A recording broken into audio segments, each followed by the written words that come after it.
All right. Y'all got, hey boy, y'all got a taste of the GOAT. Chris Cyborg. Chris Cyborg.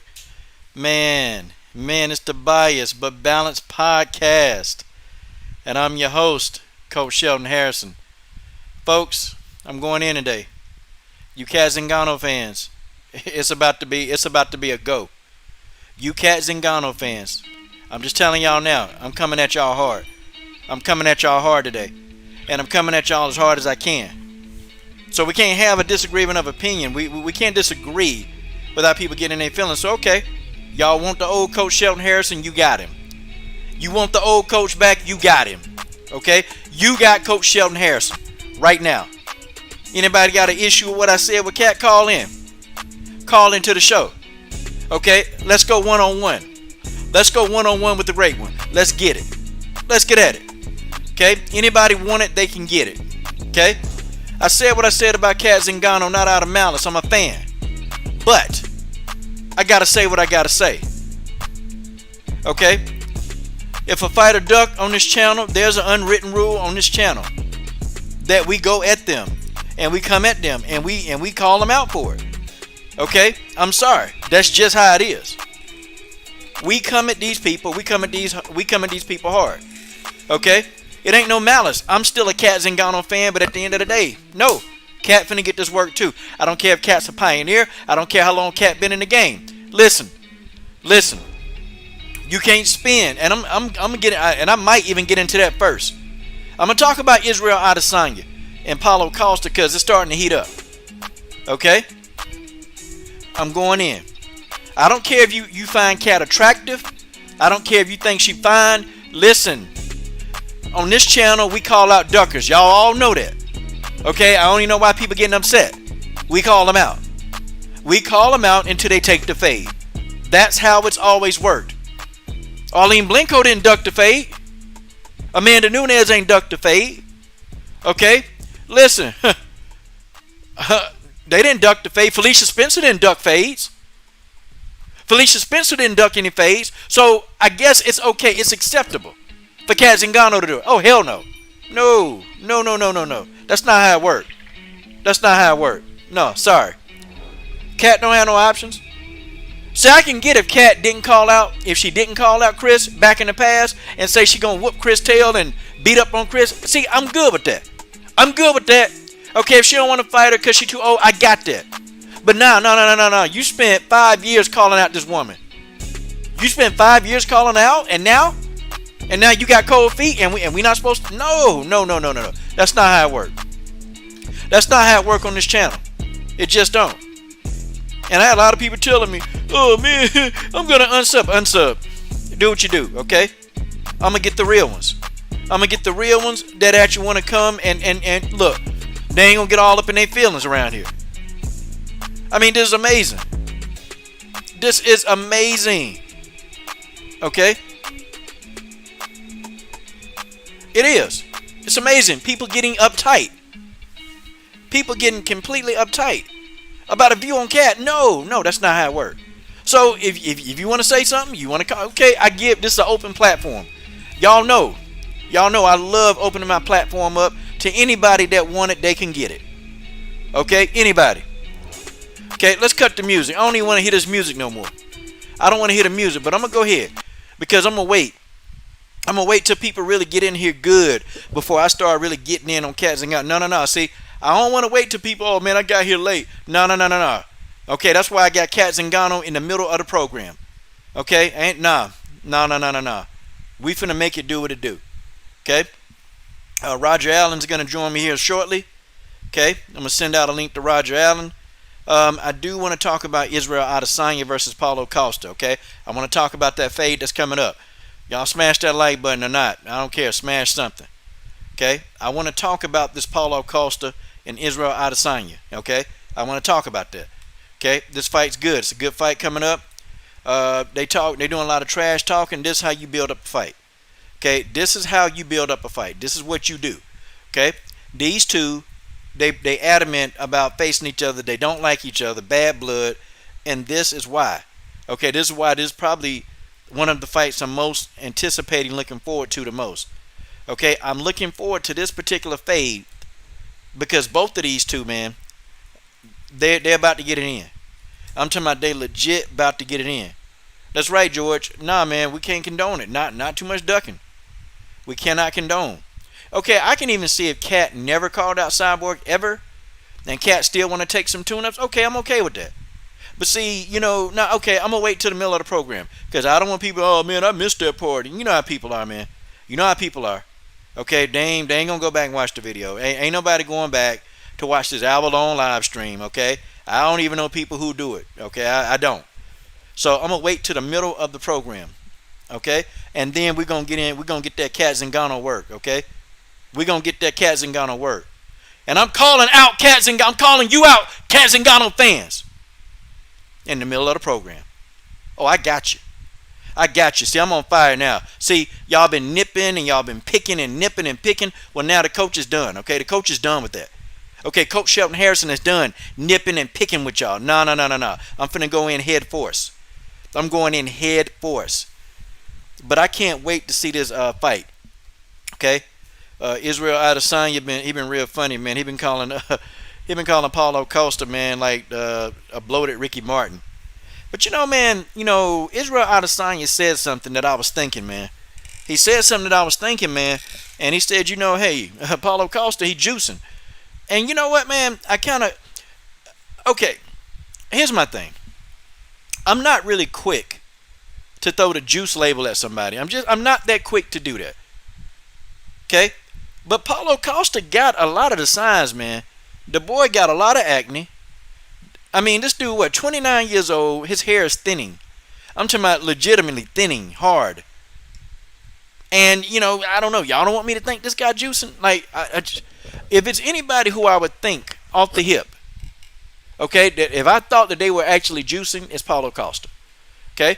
And that's going to piss some people off, but the man got all the telltale signs.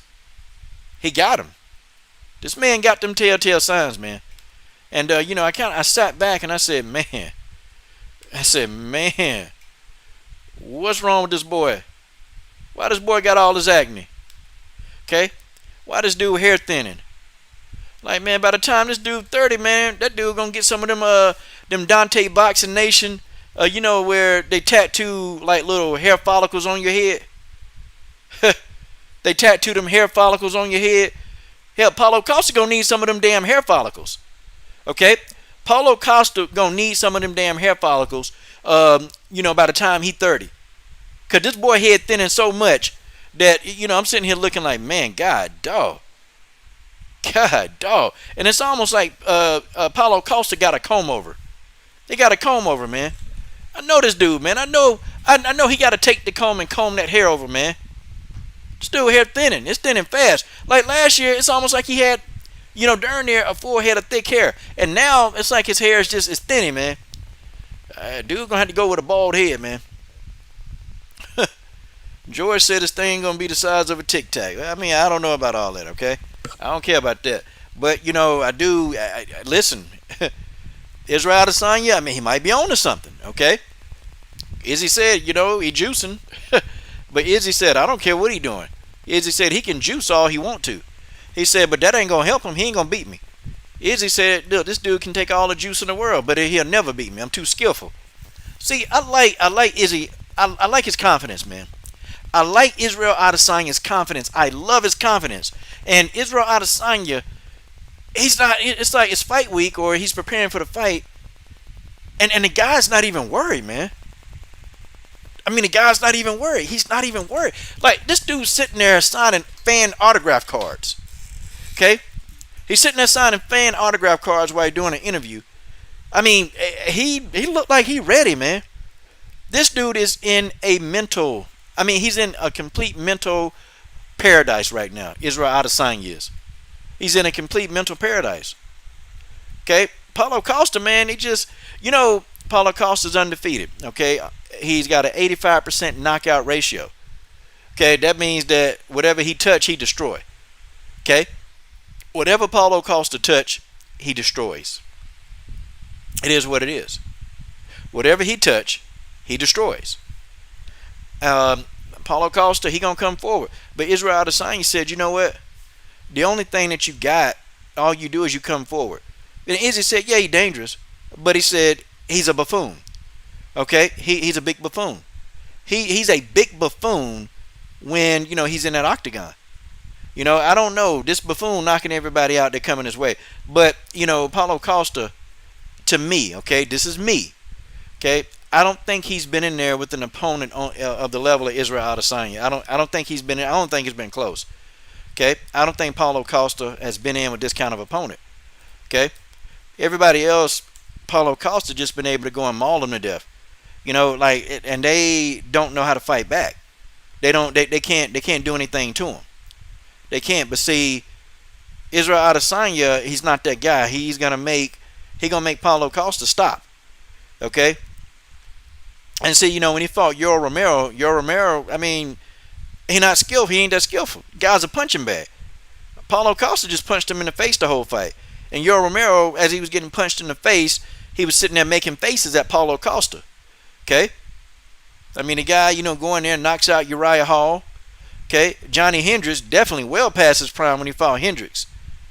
And then this guy, I don't know who the other guy, the African guy he fought. I don't know who that is, okay? He fought Uriah Hall. Uriah Hall, man, look, man, these guys, they were good when they were there. Uriah Hall got a bunch of losses. Okay, Yoel Romero past his prime. Johnny Hendricks past his prime. Okay, let me ask y'all, who has he fought? Okay, who has Paulo Costa fought? Who has he fought? Who has he fought? Okay, who has Paulo Costa fought? Now, guys, let's have the discussion, because nobody is really truly talking about who has this man fought. Who has he fought? Okay, he don't have nobody on his resume with the credentials of Izzy Adesanya. It's just not there, y'all. And I hate to say it, this boy Paulo Costa finna get he finna get embarrassed. Izzy said, "Listen, I'm gonna outsmart him." He said he's not smart in the octagon. And folks, I agree with I agree with that assessment. I've watched his fights. Okay, the people who he beaten up, it's like, okay, Yoel Romero been past his prime, man. Been past his prime. Yoel Romero, he's a punching bag now. I mean, Uriah Hall, he's been past his prime for a long time. Okay, I think how old is Uriah Hall? 37, 36? Been past his prime. Okay, this guy not fighting on the high. He's not at a high level like that anymore. He's not. Paulo Costa finna get it. Okay, Paulo Costa finna get this work. Okay, my man Roger Allen is finally in the building. Let me go ahead and send the link over to him right now. Okay, my man Roger Allen is in the doggone building. Okay, I'm just saying, Paulo Costa, he's not faced anybody with the skill level of Izzy Adesanya. He ain't. He ain't faced him. Folks, it just is what it is, ladies and gentlemen. It is what it is. And I know people can get mad and argue. It's fine. You can argue all you want to. But when he get in that octagon against Izzy Adesanya, he gonna know that this is a whole nother level. Okay? This is another level. It's levels to this. Paulo Costa been fighting a bunch of guys that they stand and trade with him. Izzy gonna pick him apart. The guy's gonna get picked apart. Paulo Costa, he's gonna get hit. Now he gonna feel pain, actual pain in this fight. He's gonna feel pain in this fight, because Paulo Costa think Izzy is just this little skinny dude. That's what he think. Israel Adesanya can crack, man. And I think Paulo Costa, he's completely underestimating. He's underestimating the punching power, the striking power of Israel Adesanya. That's what he's doing, y'all. And Paulo Costa, man, that's going to mess him up. That's going to mess up his game. It's going to mess up his game. It's going to be a wrap for this dude. I'm going to be right. I'm going to be right, guys. I'm telling y'all, I've been really, really watching. Okay, I really been watching a lot of film, man. Now I'm not just coming on here, like I've seen a couple of clips. See, that's what I did when I started. Okay, that's what I did when I started. I would look at some clips and I would thought that I have a good understanding of how they fighting. No, man, I got to spend hours, man. I got to spend hours and hours watching videos, man, watching fighters, watching fights, watching how they perform in certain fights. I got to spend hours and hours and hours doing that. And I understand. Paulo Costa, he's one dimensional. He comes straight ahead. That's it. He throw punches and he comes straight ahead. I mean, you don't think Israel Adesanya can pick that apart? You don't think he's going to be able to do that? Seriously. He is. He's going to pick him apart. He's going to pick him apart. It's going to be a wrap. Paulo Costa is going to be like bull in the ring. Oh, okay, Roger. Yeah, I sent it, man. I sent it. It's going to be like bull in the ring. Okay, Roger and I, we're going to talk about Valentina's movie out on Netflix, man. It's, that big $20 million blockbuster deal that, that Netflix is paying for that movie. Good times, y'all. Good times.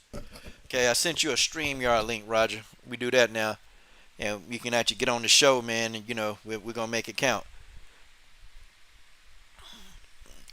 Yeah, I'm telling you, man. Yeah, Marion fight, man. And I'm gonna talk to her after the fight. She agreed to have an interview with me after the fight. We're gonna chat. I don't like talking to them. Coming fight week, I don't like really talking to fighters. I know they got the other interviews, and I know us YouTube guys. I kind of just take a back seat because I know my interviews they go, and me and Marion like to talk, and I just I don't want to. I want to respect her preparation. And it's just she got to prepare instead of just sitting talking.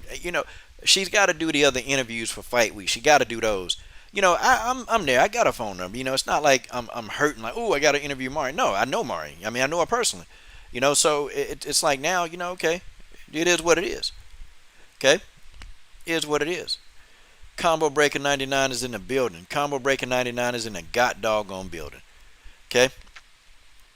Okay, we got about 20 people in here now, okay? I'm waiting for Roger Allen. I'm going to go ahead and I'm finna cook on this cat Zingano, okay? Now, there's an unwritten rule on this channel, and you guys know the rule on this channel. If a fighter, is ducking, we got to say something. Okay? All the cat Zingano fans, y'all getting emotional. Y'all getting upset. You're getting mad. Okay, Coach, why you call out Cat? Because Cat called out Chris Cyborg for 5 years. Okay? She get an opportunity. Chael Sonnen was trying to tell her, look, he was baiting her. Big Dumb McCarthy was baiting, Cat Zingano. Call out the champ. Call out the champ. No, Cat Zingano didn't want the word. Now, had Cat Zingano never called out Chris and said, I'm not a featherweight, I'd have got that. I would have been okay. Even if Cat wouldn't have called it out and she'd have said something like, listen, I want to get used to the division. I could have got that. It's ways to get out of this. It's ways Cat, could have get, but Cat didn't do that. Cat just said, nope. Whoever they put me in there with, and you know what that means? Whoever they put me in there with, that means they don't want to fight the champ, because the champ is a person that's just too strong. Okay, it is what it is. Okay, I'm not being a butthole, but what I am, I'm just saying, don't spend 5 years calling somebody out and you get the opportunity and then you don't do it. I'm not saying I'm not a fan. I think y'all mixing reality with what really is, okay? It's what it is. Okay, now look, we can call out Megan Anderson, right? That's good. Okay, we made Nico life a living hell around here. Nico was watching this channel. We made Nico life a living hell. We made Megan Anderson life a living hell. We made Jermaine Durandame life a living hell. Because they all duck phase. So, wait. So Cat Zingano is exempt? Cat Zingano is exempt? What? Cat Zingano got diplomatic immunity? What's going on here? You guys explain to me. Okay, you guys tell me. Does Cat Zingano have diplomatic immunity? Like, it's just this is the fighter that we should never talk about. But this fighter, spent years saying, I'm going to beat Cyborg. I'm going to whoop Cyborg's ass. Years saying that. Now she get a chance and nothing? What? How do you explain this? How do you explain this, y'all? How do you explain this? Yeah, Nicholas Moss, I agree with you. I agree with you 100%. Israel Adesanya is on a whole nother skill level, man. This boy Costa, he gonna come in there and try to come straight ahead. Israel gonna crack him. He gonna have to respect Izzy power. Izzy got power, man. I watched this guy call. I watched 5 of his fights this morning. I got up this morning and I said, you know what? I'm gonna watch a couple of Paulo Costa fights. I'm gonna watch some Paulo Costa fights. I'm gonna see how they go. I'm looking at the man fights and I'm like, this dude, he's one dimensional. He does just one thing. Okay, it's just he does one thing. Come straight ahead and throw punches. You don't think Israel Adesanya gonna be able to avoid that? You don't think he's gonna be able to counter that? And that boy Paulo Costa wide open for them leg kicks, wide open. Israel Adesanya gonna have a field day. Yeah, General Africa, they thinking with their man parts. They are. I mean, come on. And the only reason why people mad is because they think Cat is fine. The only reason why people are upset about this because Cat Zingano is eye candy for them. But see, you can't spend 5-6 years of your life saying you're going to beat somebody down and you're in the same organization, you're in position. You know Scott Coker, if you ask for the fight, based on your credentials, based on your resume, you know Scott Coker is going to give you the fight. Okay, so we can't call out Cat Zingano, right? We can call out Megan Anderson.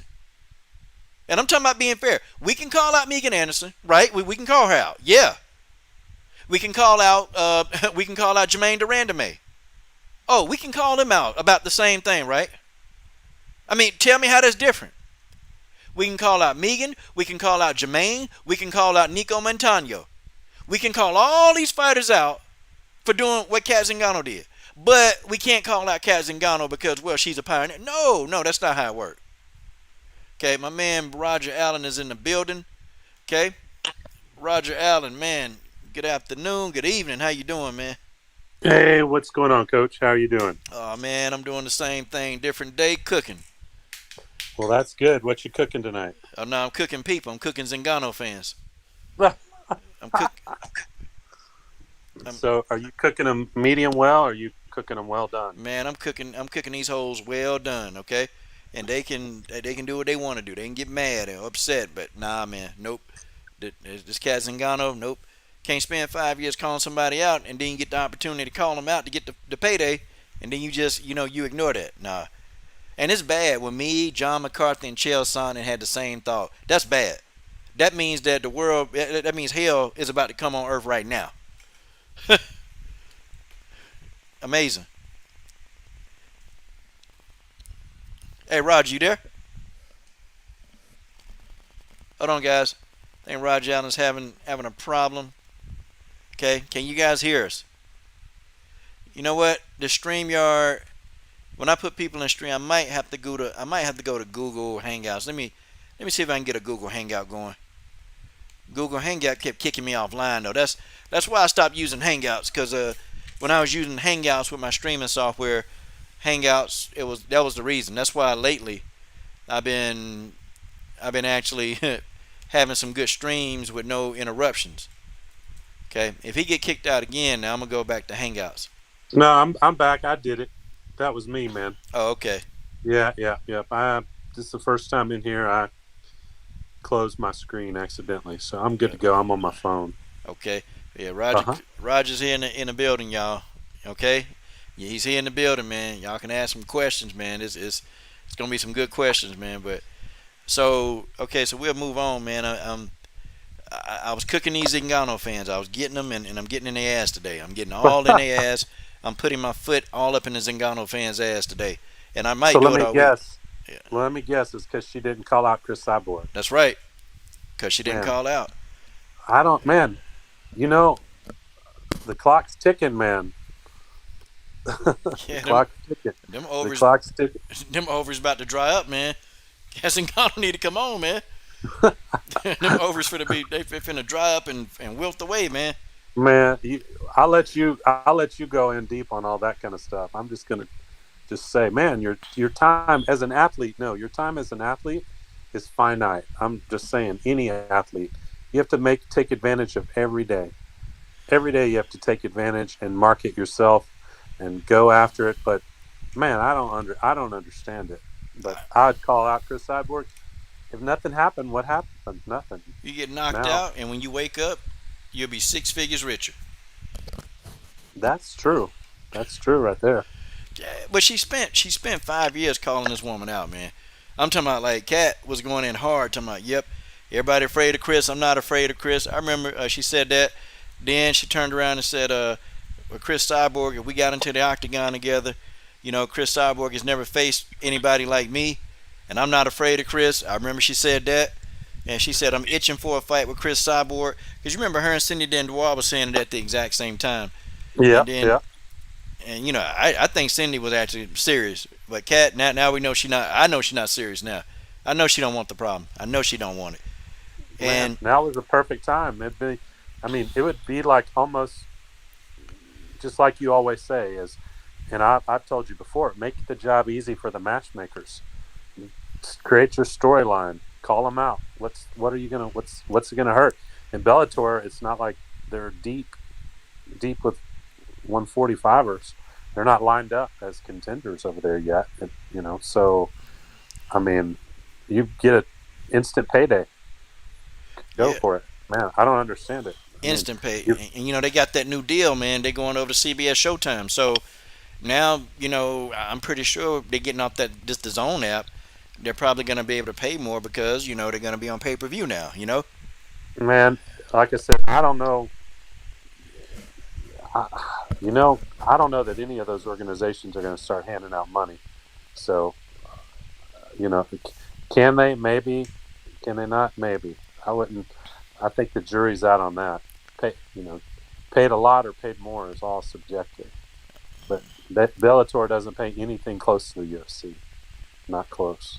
Yeah, we've already proved that, man. Well, you've already said it. I mean, it's been proven, man. You can see some payouts that are somewhat accurate. Because you said not to believe a lot of those sites, but some of the stuff is accurate and some of it is inaccurate. Well, when it says that it's released by the commission, it's accurate. But the other, it's speculation. It's not accurate. I can tell you. I told you before, they're way low on their estimates for Valentina's pay. So I know they don't know what they're talking about. That I told you that. So And Roger, I was having a debate, man, and I wish I should have told you, man, when I was on D Style Boxing's channel, and I'm gonna actually debate him again on Thursday if we can get around to it. We talk about old school boxing, but the topic of MMA came up, and he was just going on talking about how boxing is more popular than MMA right now, and I'm like, no, no, it's impossible. no, MMA no. is popular right now. MMA is cracking. And then he was saying that the pay-per-view numbers some of those are falsified because some of those are domestic numbers. And I'm like, well, a pay-per-view buy is a pay-per-view buy. It don't matter where it come from. I mean, Right. and McGregor, Khabib did 1.3 million. So they were going through all this, Roger, saying that no MMA pay-per-view is going to outdo the biggest boxing pay-per-view or whatever. And I'm like, McGregor, Khabib did 1.3 million. Did 1.3. That's huge. That's big. That's a big pay-per-view. Yes. Rousey Home did 1.1 million. That's huge. Yep. Big You know, payday. Yes. even like Cyborg Nunez, the first fight did 700,000. That's big. Yep. Yeah, That's a big pay-per-view. and it's not a lot of boxing, dude. It's not a lot of boxing doing those kind of numbers these days. They're just Mm-mm. not. No, old time. Used to there was limited content, like boxing. You just couldn't. You didn't have a bunch of different avenues to see boxing, or any sports at that. You had Showtime and ESPN were your big avenues for outlets for sports, other than your big ones. So, but even Showtime Boxing's ran its course. Yep, Showtime and now HBO's out of here. The Zone, they're gonna be out Hmm. of the boxing business soon. It's just Yeah. boxing. I don't know. And D Style, that's my boy. We argue about this topic all the time. This is not the first time we argued about it. Okay, we Hmm. argue about this all the time. MMA right now is kicking boxing's ass. I mean, it just is. Sure. We can talk about domestic numbers and all this stuff. The fact of the matter is, more fans are watching mixed martial arts Hmm. because we're getting the fights we want to see. Right. We're getting Right. every Sure. fight we want to see. Roger, we can name right now 5 big cards, and we about to see what Costa. We're talking about Costa Adesanya. Hmm. Yep. You have Superhero versus the Tank. That's a big matchup. You I know, know, I know. I think I heard a little bit you talking earlier. I think it's you know it can be a very interesting fight, but skill wise, style wise, yeah, I think it could be a very entertaining fight. And Acosta, he's like a tank, so he's going to take some. I think he's going to take some damage he's going to have to take some damage to get in to put it on Adesanya. But Adesanya, he's very clever. He's so gifted athletically, skill wise. His reflexes are incredible. He's just a talented, really, really talented fighter. So, and Acosta is talented in his own right, but it's kind of like a yin and a yang fight. There's going to be some blood in that fight for sure, I think. it's gonna be a war, man. Mm-hmm. It's gonna be a war. I think Izzy gonna counter him to death though, because I was looking at some of the fighters on his resume. I'm like, this Costa, man, he's knocking everybody out. And when I start really, really looking at who he's fought lately, I'm like, well, okay. So he fought Yoel Romero. Yoel Romero, to me, has seen better days. He's still not in his Mm-hmm. prime. He's not a young man. Mm-hmm. Still, man, has a hell of a chin, man. Damn, Mm-hmm. that guy can take a punch. And Sure. then he fought Uriah Hall, and I'm like, man, yeah. I mean, when's the last time he was even, really, really like on a win streak, relevant, Mm-hmm. And Mm-hmm. he beat him, mauled him to death. And then I think the other fighter that people would even recognize, he fought he fought some African guy, man, and he beat this guy up. But none of those opponents to me have even a fraction of the skill level as Izzy. That's what I'm looking at. That's what I'm looking Yeah, at. I see it. I see it. When you make that jump and that gap of when you're going against a very good fighter to the world elite, to the elite fighters, you know, sometimes what you see on the surface may not be just obvious, but when somebody's in the ring standing across from them, it's obvious to the fighter for sure. All of a sudden you can't hit that person and they hit you. You're like, wow, I haven't had that happen before. So you have this whole psychology that fighter has to deal with now. It's different. You've heard so many times, you've never fought a fighter like me before. How many times does that play out when the elite fighter is, they're the ones that they're telling it to? It doesn't play out that way very often. Occasionally that Hail Mary works, but very rare. When the rubber hit the road, they all say that. Sure. They all say that, man. Oh yeah. Oh yeah. I mean, who was saying that? Who said that to Valentina? It was oh yeah, it was Caitlin Chikagian. Yeah, she's never faced any jujitsu like mine. Never faced any jujitsu. And then what happens? First thing Valentina does is take Chikagian to the ground, and she was like, "Oh shit." Mm-hmm. Yeah, man. Yeah. Yeah, like I've told you before, Valentina's good enough. She's like an iceberg. She doesn't have to show everything above the surface. Just because you don't see it above the surface doesn't mean it's not there. The problem is, Roger, she too good for the division she in, man. She just too good. I mean, those girls are decent. Valentina is just too good, man. She's too They good. got to work harder. They got to work harder. Yeah, I think right. We was talking about this behind the scenes, man, about how like in the division, you just what you were saying that they're not productive, and Valentina is extremely productive. Oh yeah, like I told you, it's a philosophy of every day. You have so much energy, and what do you do with that energy every day? You can use it in a positive way of developing yourself in some manner to become better than you were the day before, or you can go out and do nothing, do nonsense that's not productive. So tomorrow you're not better than you were the day before, and that's the thing that her competition's dealing with. She's not sitting around idle, stagnant. When people are saying, "Oh, well, so and so's improved," they think they're closing the gap. No way, because Valentina's continuing to improve herself. As a fighter, as a person, whatever. She's constantly developing, and said it's a philosophy. It goes back to her martial arts philosophy, and very few people have that kind of discipline or even that kind of drive to do something like that. They just don't. That you can see off season, Valentina is always in shape. You see other fighters in the division, they blow up balloon up to 160 to fight at 125 or 150. You can't, that if you're working out to be 2 weeks away from a fight. That's always been her philosophy, is to be 2 weeks away from a fight. And because that's how her career was. She, so many fights fell apart for her. When they came, they weren't always where you had 8 weeks to think about it, to go ahead and get yourself prepared. A lot of hers were short notice fights that popped up. And so to make a living as a pro fighter, she had to stay ready. And that's why I don't get it, of how this is the living of so many fighters, men or women, and they're not ready. They're just they got to get the contract signed, and they're going to have an 8-week camp. I don't get it, but it is what it is.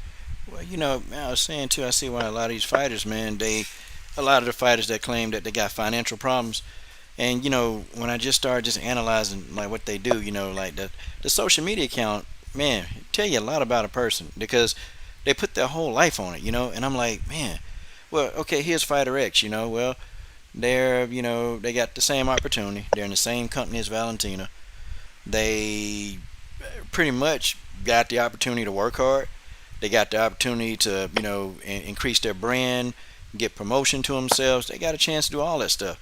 They got different assets they can use, but it's almost like I feel like some of these fighters, they're strictly just like, hey, I'm just a fighter. I'm just gonna, live fight to fight. And it's just not realistic, man. It's not Well, realistic at all, because you well, can't make your money like that. well, some haven't realized, and this really applies to everybody, even people who listen to the stream, is no one's going to promote you better than you. And if you Mm. won't promote yourself, how can you expect anyone else to promote you? So those are like two big things. Number three is make the matchmakers and promoters' job easy. Like I told you, call someone out, make your case where they look, where they have where it makes so much sense. It's so obvious that, yeah, let's book this fight. You see that happens a lot within a few weeks, a week or a few days. Sometimes those fights are booked when that stuff happens. So you're right. You've laid out the case before. I don't understand it either. There's some fighters have to know what position they're in, whether they need to be the ones doing the calling out. Not everybody has to do it. Valentina doesn't have to call anybody out. She's the top of the mountain, so she didn't have to talk. She didn't have to say anything to anybody. But they got to go and call her out if they want to get the shot at it. But no, seriously, that's what I had a talk with a young man just the other day. I was telling him, uh, is first of all, you have to build your own brand as an individual, whether you're at work or you're building your own company or whatever, because at the end of the day, the only thing you can take with you is your name. When we all pass away, we die, all the money, all the stuff, we can't take it with us. But when you go, you take your name. That's the only thing that will be there. So, people have to really think about that. And whether you're lazy, whether you're a hard worker, whether you obviously got to have your integrity, but, there are a lot of people that are just lazy. They may be gifted with athletic ability or luck, or some people are very bright, but they're lazy. And so they're limited, and they won't ever amount to what they could have been. They have a lot of potential. And one of my coaches said, potential is just, he said, but he was a very salty guy. He said, potential is just damn wasted talent. That's all it is. That's what he always told me. What, And he was right. He was right. And so you see that a lot of fighters, they have a lot of potential, but their focus, and no fault of not necessarily their own, but they haven't committed, or they haven't sold out to better themselves every second of every day. They may have other commitments. They may have, they have other things that are important to them. Some is just nonsense. They like to, hey, we're going to be involved in nonsense, but we're going to be good at it, but we won't be any better tomorrow. And we're going to rest on our talent and what we have now. We're yeah, interested in being plus or minus 10% of our status quo. We'll never develop to be twice as good as we are today. They just don't have that discipline. They don't.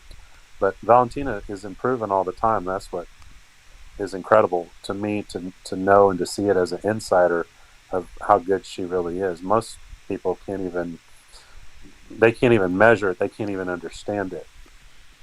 Well, Roger, it's like even in my personal, my personal, like I got, I work with all these youth, and a lot of fighters they follow me on Instagram, and Mm-hmm. so I noticed that a lot of the fighters they were thumbing up these photographs of these kids. Well, I'm like, okay, so why are they thumbing these photographs up? Roger, I got thinking about it. I'm like, why are they doing that? Because the kids are doing track and field events. Why would these fighters have an interest in that? But when I started figuring out, like, 6 or 7 fighters, they start thumbing up the same photograph, and I'm like, what's in the photograph? And then a light bulb went off in my head. I said, oh, it's the gear. They like the gear. So I said, Sabina, you like the gear that the kids are wearing? She goes, yeah. I said, can I send you some of it? So now why would I do that? Well, okay, it's promoting that particular program. Cause guess what Sabina's gonna do? She's gonna wear it, and then somebody's gonna ask, and I said, if I give it to her, you got to do is tell somebody, hey, this is Coach Sheldon Harrison's little, whatever he does, make a donation, and it's got like the Mm-hmm. information on how to donate. Then I noticed Karina Rodriguez, she started thumbing up all these pictures. I'm like, okay. So I asked Karina, and I got a picture of Karina here on the screen. I said, Karina, would you mind if I send you some free gear? She goes, yeah, I was kind of hoping I get some of that. So, and I got like this warehouse full of gear, and I'm like, okay, so I won't be able to give all these to kids, but let me give some of the fighters some of this stuff because why? It's free publicity. And guess what they're gonna do? Who is that? Oh, well, you can give to him, guy that works with these children. He does this, and of course, it's a win-win situation.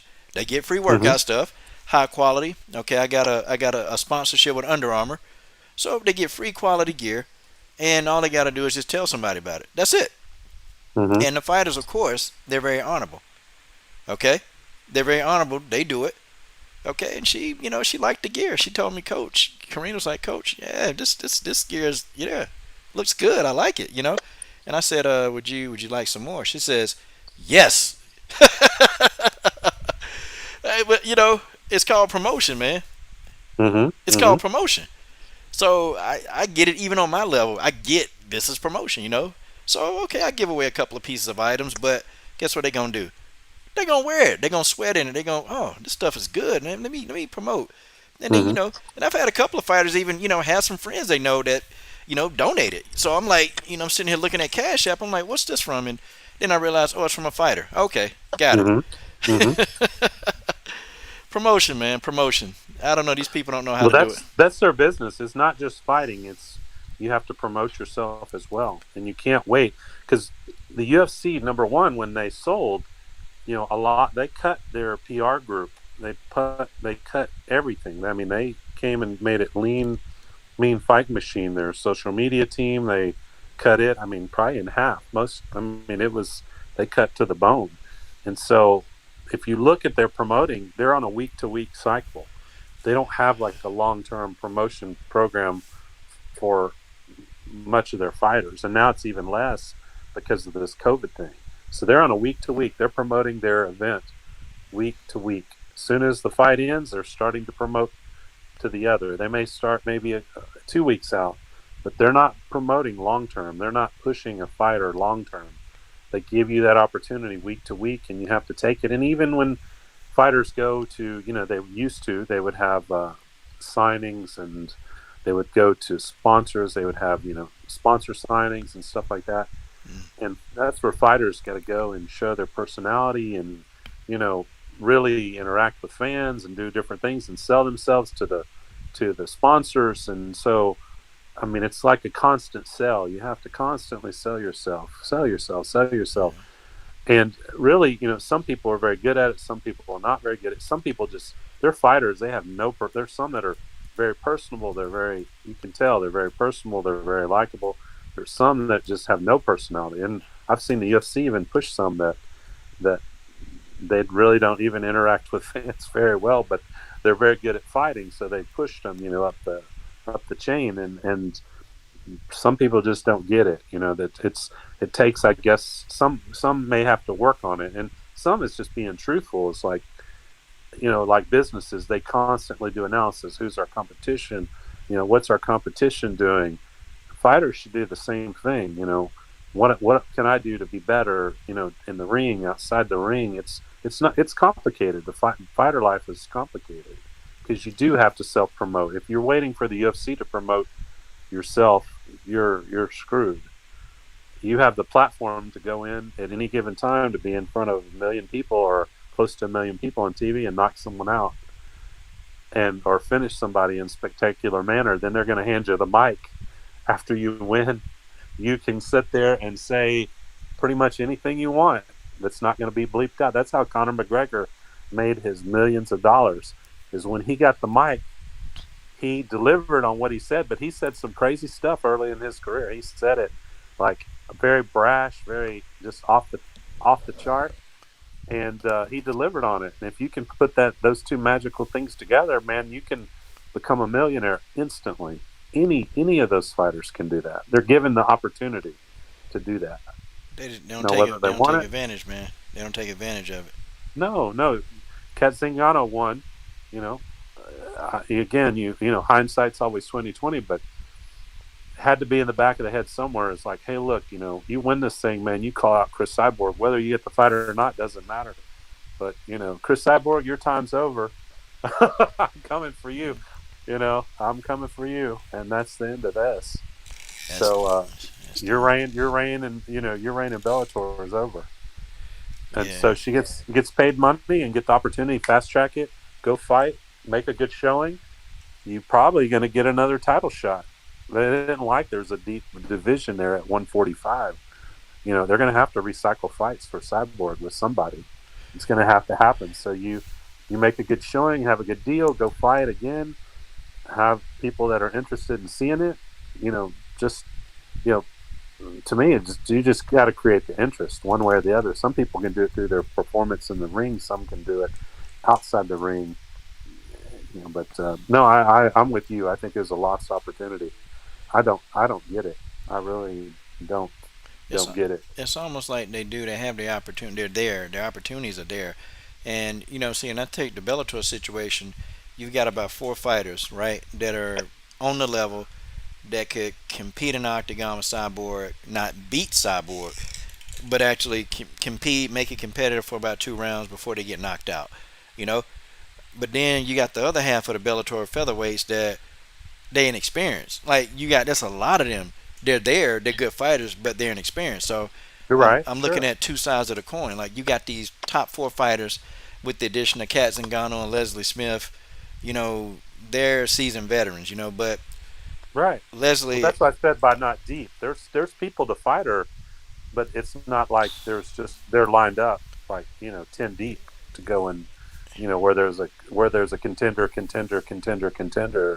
There's not. So the top four, man, they should be chomping at the bit to get that fight. yeah, Uh, you know, and Blencowe, just bless her, man. She's gonna get in there and try hard, but man, she's not on level. I mean, just and I've interviewed her. I like her. A nice girl, man. But she struggled in a fight with Julia Budd. Fight, I thought she won the fight, but I mean they went tooth and nail to the wire, man. And this the same girl that Chris destroyed. And I'm not big on MMA math, but I look at it. I am in this case because Julia Budd is primarily a striker. Arlene Blencowe is mostly a striker. right. So you have a striking match between Blencowe and Julia Budd. Okay, you have a striking, where Arlene Blencowe pieced up Julia Budd pretty good. Well, let's say this: uh, Arlene Blencowe pieced up Julia Budd. Cyborg fucked Julia Budd up. So there's a difference. There's a difference to what's going on. So I'm just saying, if it's a stand-up battle, what do you think gonna happen to Arlene Blencowe? And she's gonna stand right there. So it's like Chris gonna find it. It's just not. It's not the situation. It's not the fight that I really truly want to see. It's a good fight, but it's not the fight that I want. There are other people out there, and I think the UFC, they need to wash their hands of the featherweight division, get them out of there, and just let Bellator pick up the rest of those featherweights. hmm That's what I think need to happen. That's me. I think the featherweight division in UFC need to go I wouldn't disagree with you. because they're not going to build it. They're not going to put brain talent in. I like Felicia Spence, a good fighter. Look, take her to Bellator. Plenty of people for her to fight on her level. She can do well. Get Megan Anderson over there. Hell, I mean, you can make some good matchups over there. Talk a lot hmm of trash. And it'll be a good situation. I think them being in the UFC is wasted talent. Just let them go where they can fight. You know, let Scott do something Sure. with them. Let Dana do something else. Let him and Nick Maynard, bring Chow and maybe bring an atomweight division. Hell, bring an That atomweight that division. to me, that actually would, again, it's always easy from the cheap seats. So for us to say that, but that's would make more. That's something I would definitely consider What, an atomweight developing division? that because you need, yeah, because really, if you look, typically used to, and I haven't looked at the roster lately. I'll be honest with you, I've been staring at mini cattle, but typically they used to carry about 30 in each division of strawweight, bantamweight on the roster. There was like a fixed number of 30. They used to try to keep 30, and it might slide plus or minus, but 30 was their magic number. And that was because when time you factor in injuries, you factor in suspensions, you factor in all that stuff, anytime you have a third of your roster out, you have 20 active fighters. That's 10 fights you can put on, at any time. So it's not a lot. It's not big like the other divisions. So when you start looking at the numbers like that, you really need to have 30. You need to have at least 30 to have a real division.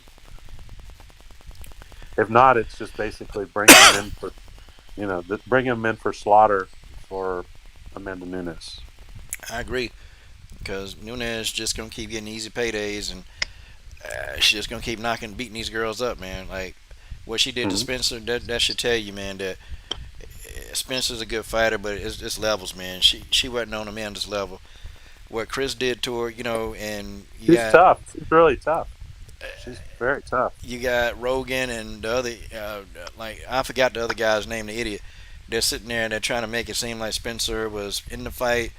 I'm like, well, what fight were they watching? I mean, she wasn't in the Cyborg fight at all. She got her elbow in, and she definitely wasn't in the Nunes fight. She was in neither one of those But that's fights. but that's her. They have to. It'd be bad if they said, "Man, this girl doesn't have a chance in hell." She's Man, putting on a good show, but it's going to end quickly. They can't do that. they So they do a Bellator. I know. Well, that's because Goldie's over there, they and they have some can crushing fights over at Bellator. They don't have any shame about that at all. So like Chael Sonnen, he'll just say it. He'll just say the person probably has no chance if they don't get it together. It's just looking like this fight's Mhm. gonna. He's gonna lose. Just go out on you. Chael Sonnen said that, man. I'm like, wow. Man, see, some people should take the playbook out of Chael Sonnen too. Chael Sonnen, someone told me this. I can't vouch for this, but someone said that early on for Chael, he actually had a friend of his that was in wrestling. So the whole, you're either a heel or a baby face, basically in wrestling. And so if you're going to be a heel, heels have scripts. They basically, if you listen to the heels, when they talk, they have a cadence, they have a message, they have a delivery. It's all the same. It's show business and wrestling. So he brought that to MMA. And from what I understand, his buddy used to help him write his scripts, But now he's good at it. He does all that on his own. But people should, they should think about that as what they're going to say, because it's how Macy Barber got so popular.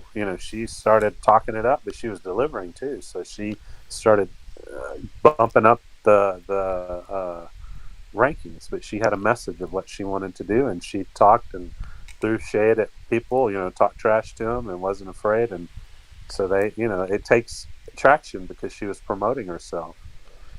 She So sure was, and she promoted the hell out of herself, and then she got beat by Roxy Amata Ferry. Boy, that messed it up for her. yeah. Oh well, Roxy's a good. Roxy, she got KGB lead. Look at that. I mean, she's a good. Actually, Roxy's a good. Uh, God, I hate to use the term. Uh, she's a good measure for that talent that's coming up if they're have a lot of hype behind them. Like she's a good barometer for that. She a hype killer.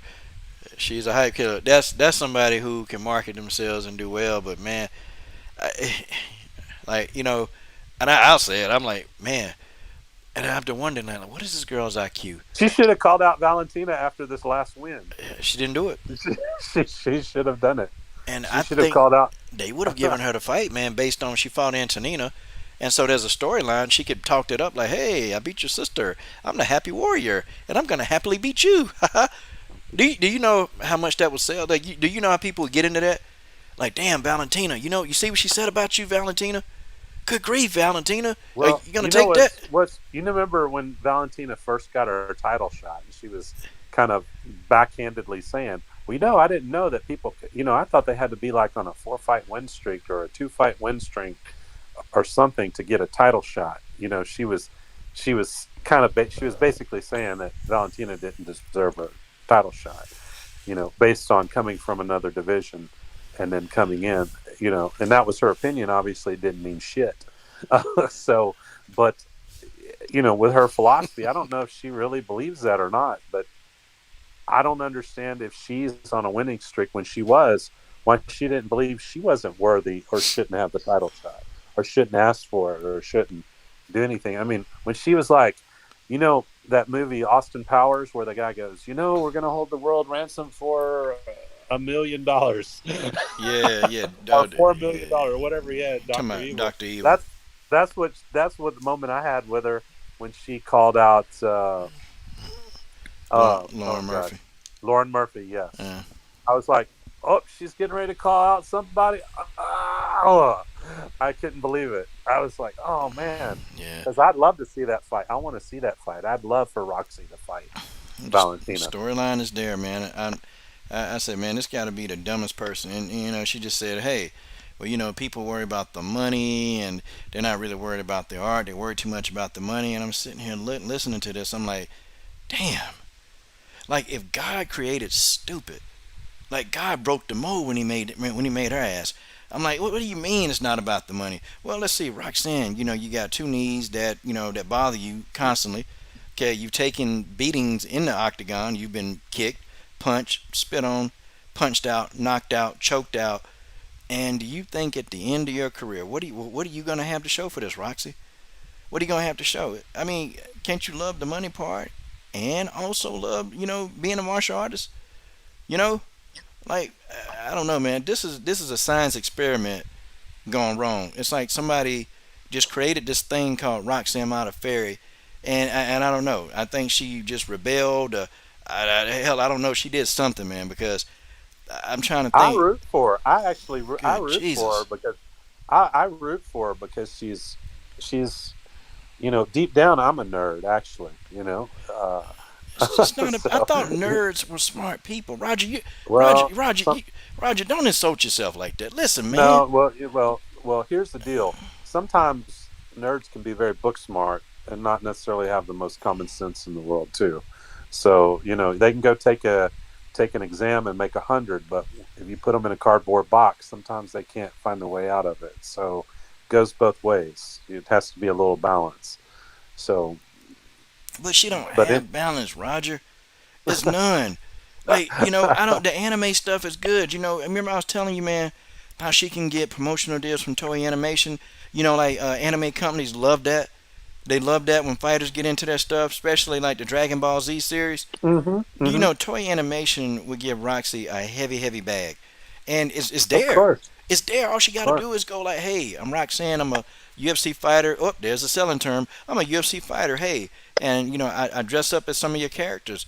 Do you know the deal that she can get? I don't know. Somebody, her manager, whoever, they're not thinking, man. They're not thinking like you can do so much with this girl, Roxanne. You can. You can do a lot with it.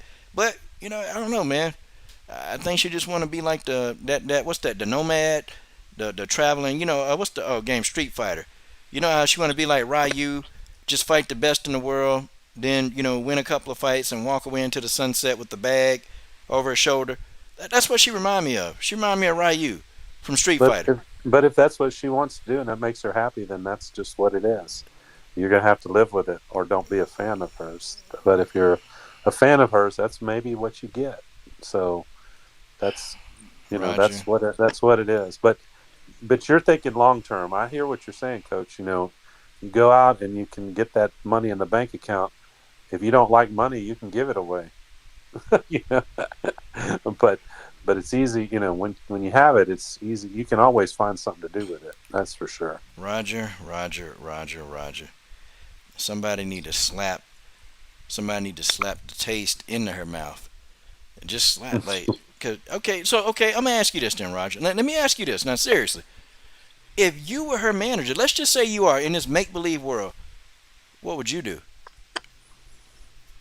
Well, one you have to understand as a manager, it's like, there's a term. Just a manager can't make those fighters do anything. They can suggest that they do, what's in their best interest. If they choose not to do it, then you're just going to have a lot of gray hair. That's basically what's going to happen. So if she just doesn't care about it, and the manager doesn't care about it, and maybe they have to determine if that's a fit or what. But everybody has their own idea of what their goal and objective is. But you would think if you have a manager, you want somebody to get you the best bang for your buck of what you're doing, or you don't. You need to. That's what a manager would be there for. Okay. So, So Roger, obviously, money is important. Obviously, or she wouldn't have a manager. Why would she need one? you are very good. I'm gonna tell you, man.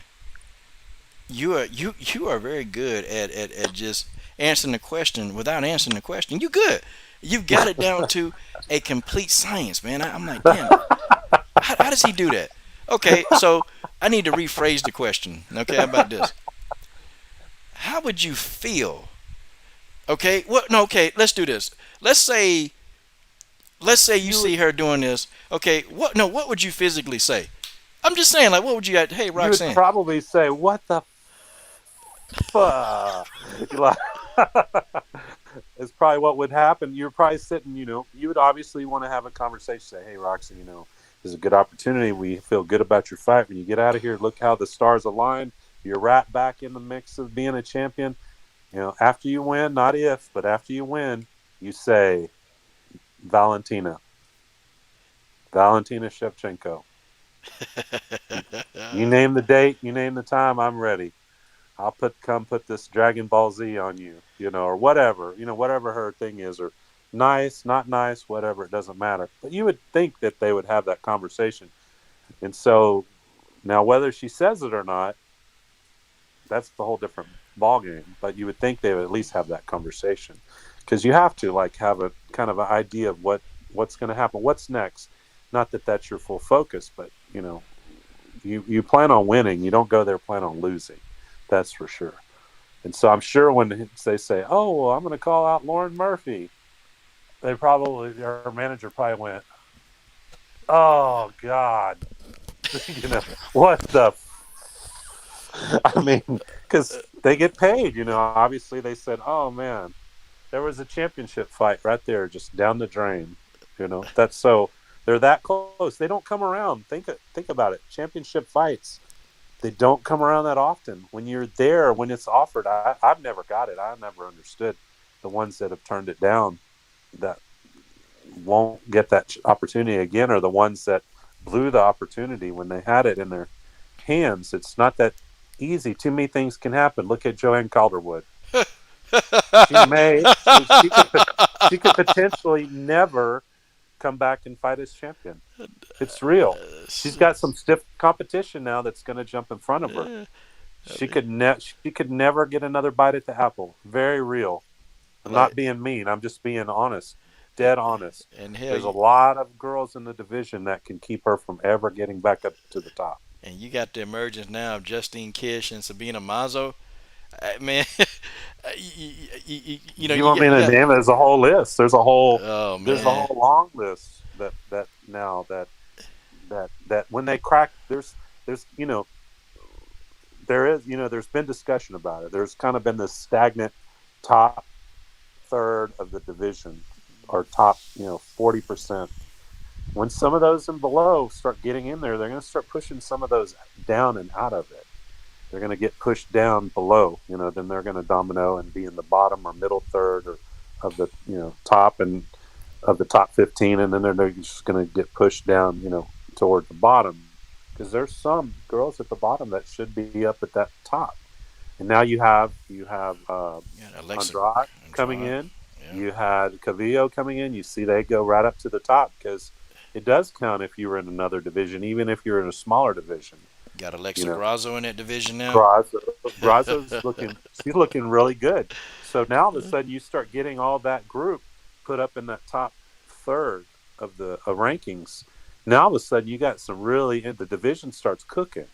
Again, the let's like do like if you have the chalkboard of the division of everything, and you just put if you just eliminate Valentina, you just say, okay, Valentina, you're obviously she's at the top of the mountain, but you take that out, you could get some really interesting fights now going on, and you can make that division really interesting. The problem is, in my opinion, it's been a little stagnant. It was kind of stagnant. It was slow starting, first of all, because of with the way it was held up, and then you had it slowly kind of get kick started.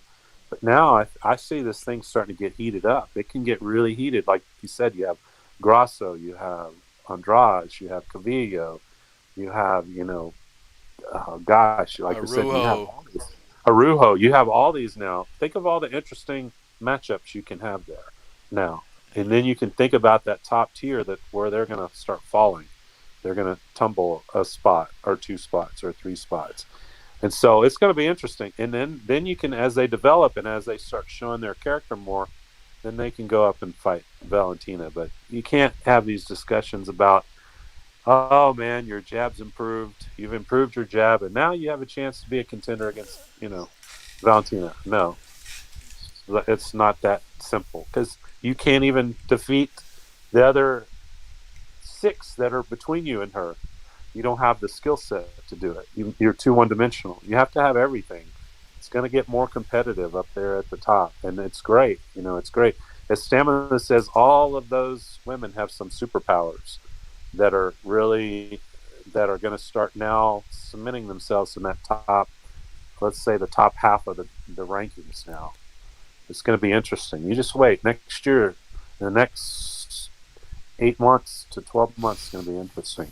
There's going to be some more come from outside and come from within that strawweight division too, because as women develop and they get older, it's going to get tougher for them to make those cuts down to 115. Yep. And they're going to have to come to 125 or kill themselves. So that's going to happen. That's just going to be I still wouldn't be surprised you see Joanna come to fight at 125 at some point. Bojangle Wouldn't check. surprise me at all. Yes, she would be good at 125. Yeah, she need to kind of get out of there because she need to get to 125 because she killing herself making 115 and it's just not you're not getting her best performances either. Out of her. But put her into the flyweight division now. Put now with the new additions plus her there, and let's say another one or two come up out of the strawweight division that could potentially fight at 125. It could be interesting. You could start having some real interesting fights. Wow, man, you can have some great fights. Hot diggity dog, man. Man, it's a good conversation, man. Well, Because right now the strawweight division is a little stale. The top, Joanna's out. Tatiana, I don't know when she's going to fight. I heard some rumors that she might fight. I heard that on a podcast, but that doesn't mean it's true. hmm But if she's still out, then she's MIA. Nina Ansaroff is MIA because She's she MIA.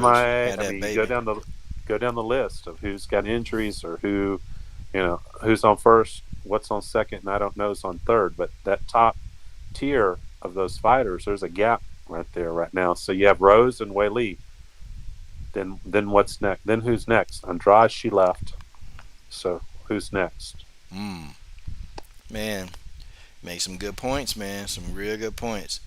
Oh man, now man, we got to talk about this movie, man. We got to talk about some good MMA talk. Now we got to talk about this movie, man.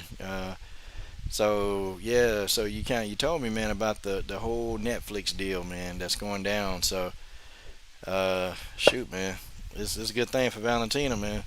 Good for MMA too. It's actually good for MMA, and as I told you, it's pretty interesting. I knew someone that was at the festival, so I got a little bit of kind of inside scoop about it. So that made it kind of interesting.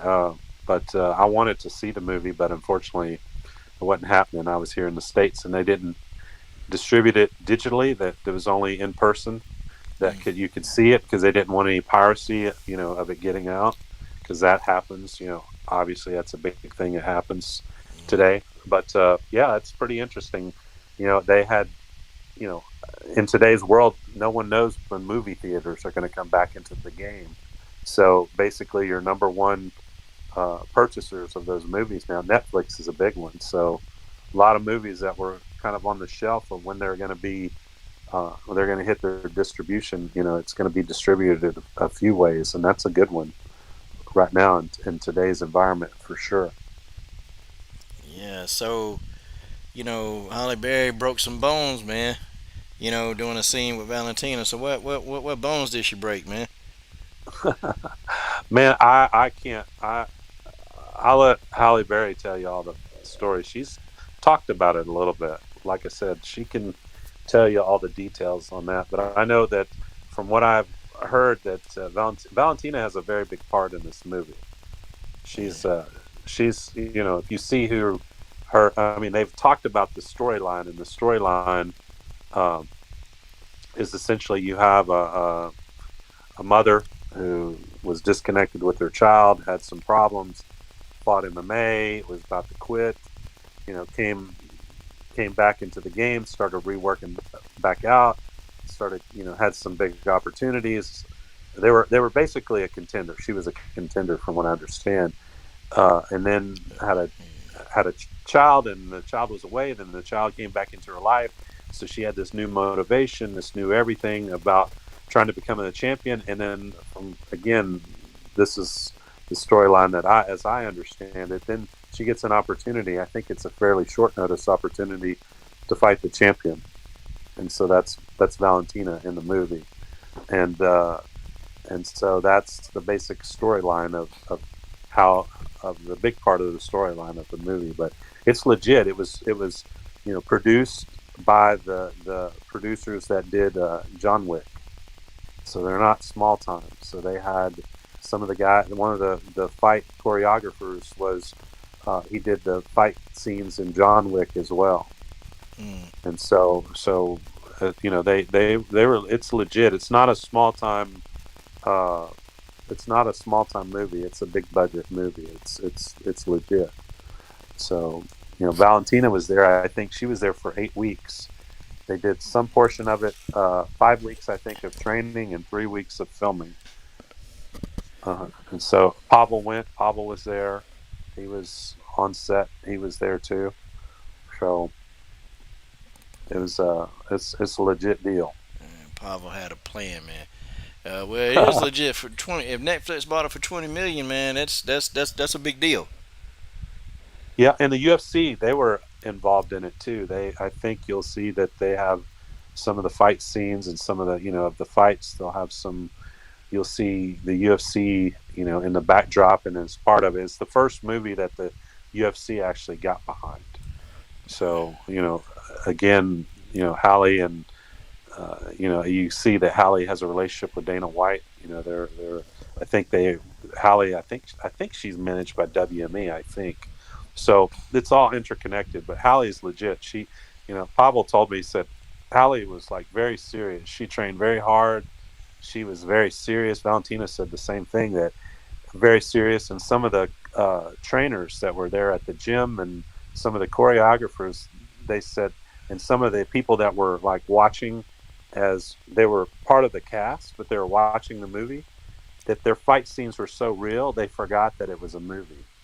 That's how real it was. There's been several people that were extras or part of the like ringside judge or the referee in the fight or people that were kind of on the outside of the set, and they made comments that they thought that Valentina and Halle were having a real fight in the ring.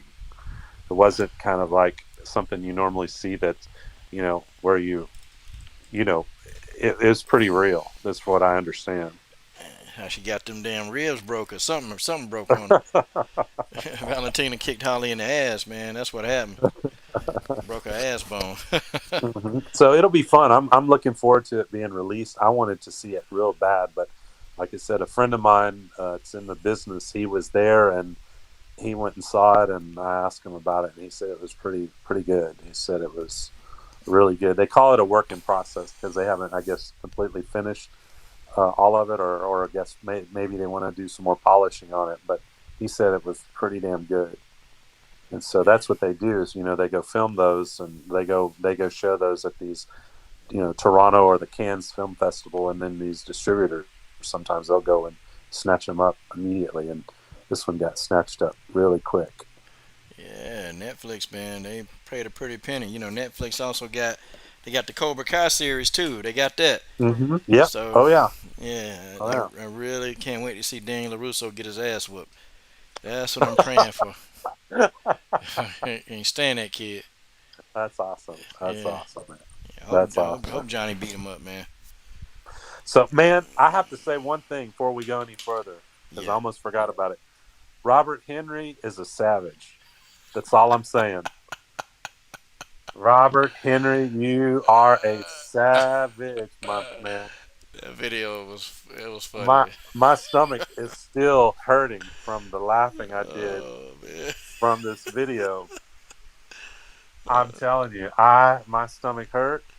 I stumbled on this video and I had to watch it about 3 or 4 times. And I think every time I listened to it, my mouth just dropped open, and I started laughing so hard I just couldn't control myself.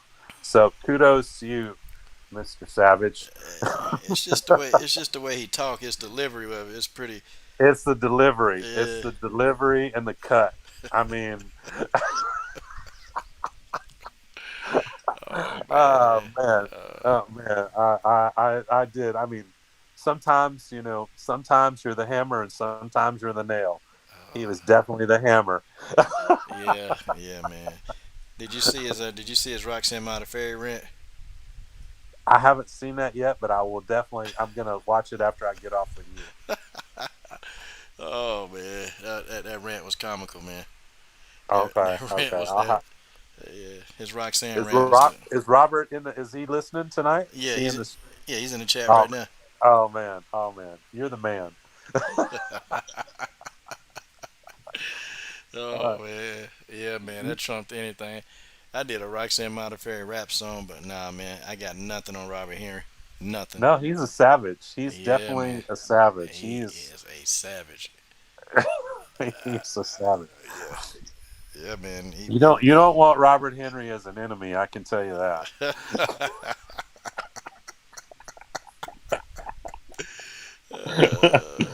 Man. Because I don't even think he was mad.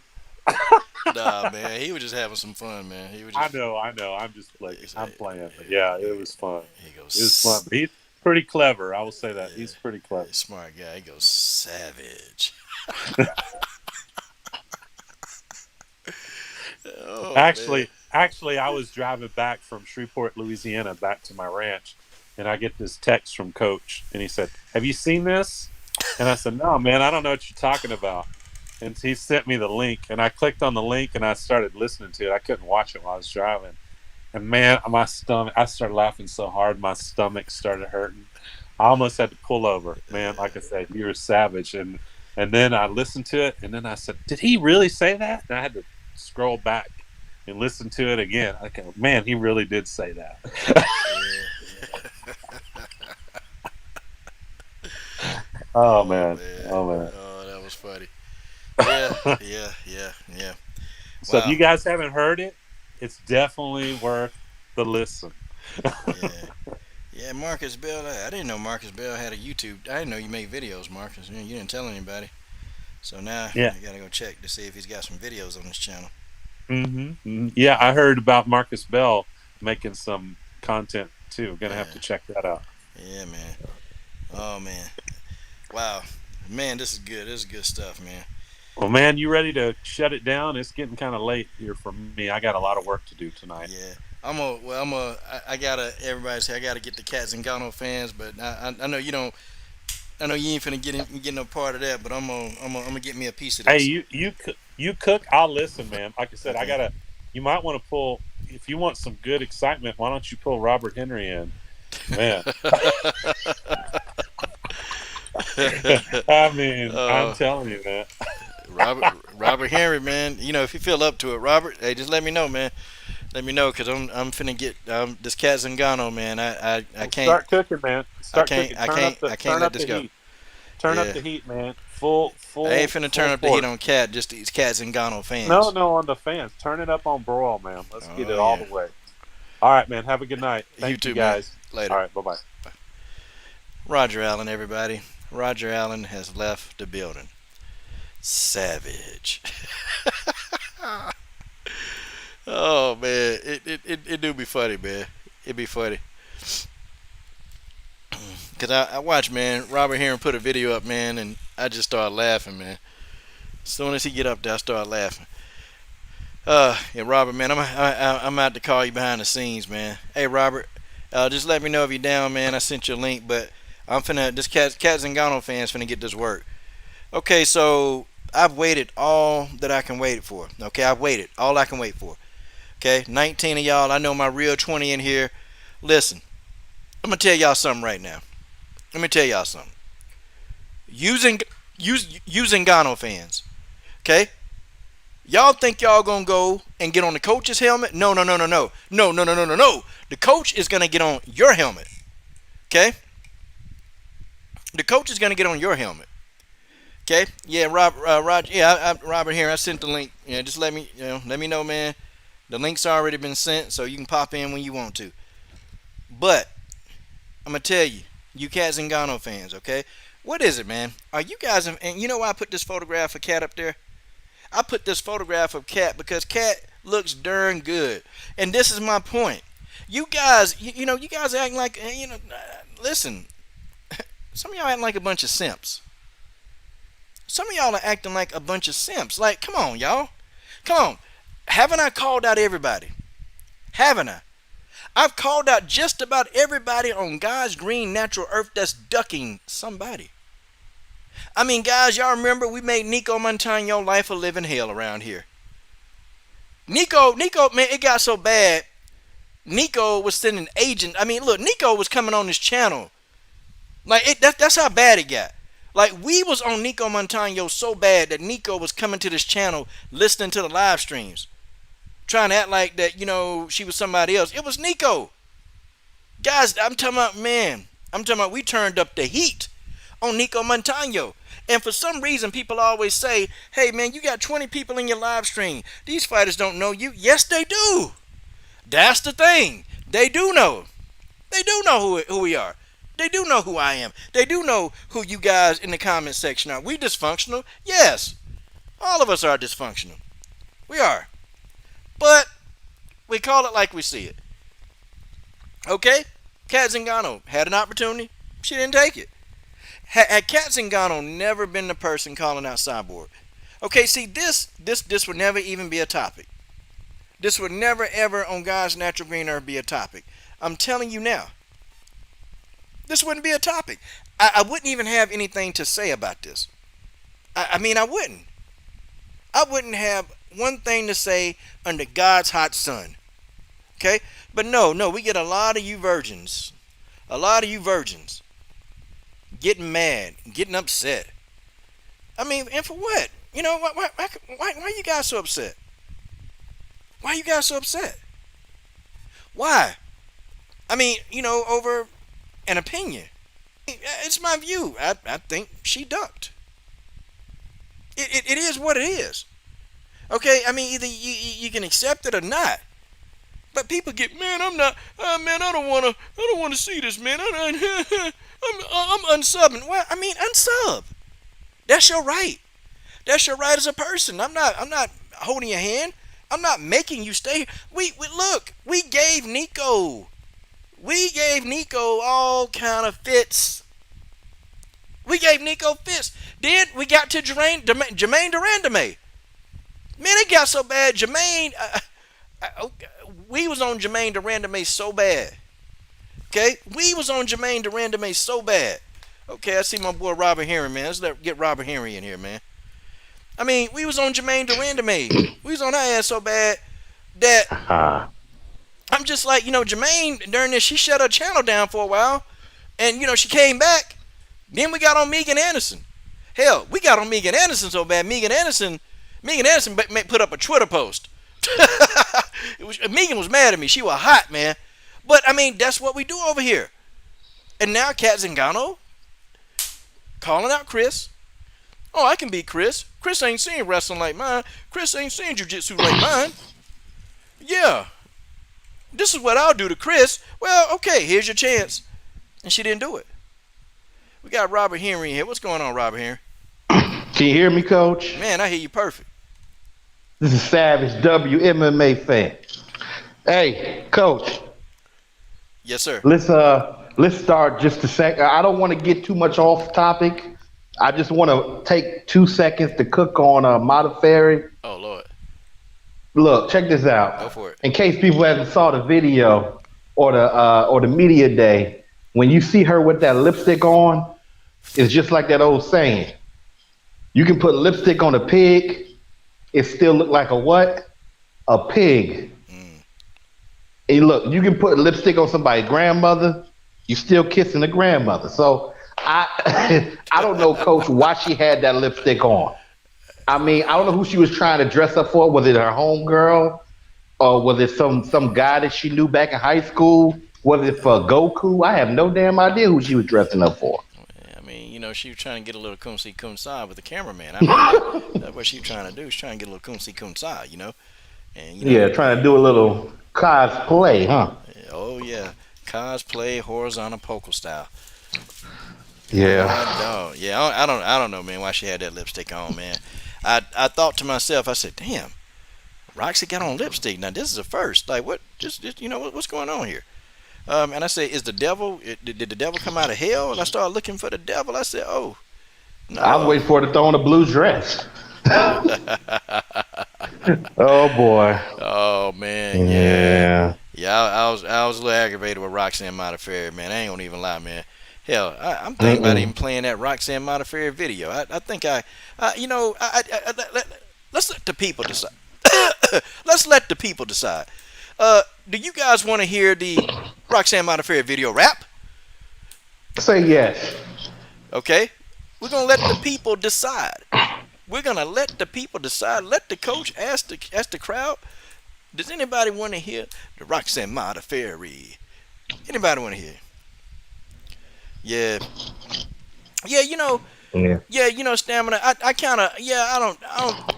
I think he's talking about. I think he's talking more about the lipstick, man. I don't know. The lipstick threw me off. The lipstick really threw me off. I was. It kind of got me. And I'm like, dang, man. Okay. Well, and maybe she's trying to make a statement. I don't know. Who knows, man? But I'm not gonna. I ain't gonna pick at her, but I am gonna pick at her choices. I'm gonna pick at her choices because, it's just the stuff, man. The stuff that what's going down. I'm like, man, God, oh. Hey, Coach, I got one more. I got one more for you that leads right back into the discussion. Yeah. So, KGB Lee, right? KKK Lee, right? Yeah. Who Roxanne just see the fight was so bad. ESPN was buffering even more than it usually did, so I didn't even get a chance to see the end. But I heard that Two Broke Knees Modafferi won, so whatever, right? I didn't care. I was praying for a double TKO knockout. That way it would just be a draw, but I didn't get what I wanted. But I had read an article where Lee was talking about the fight, right? And they were saying, well, were you ever going to call her out?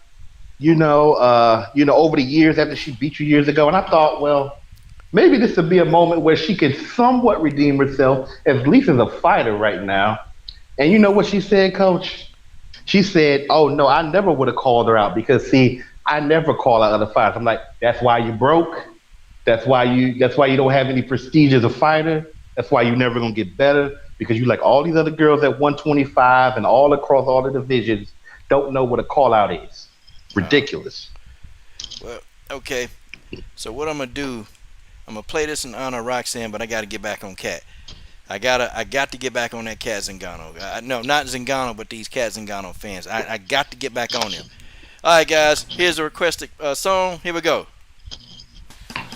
Yeah, damn it. The devil went down to Georgia. Roxanne's an idiot.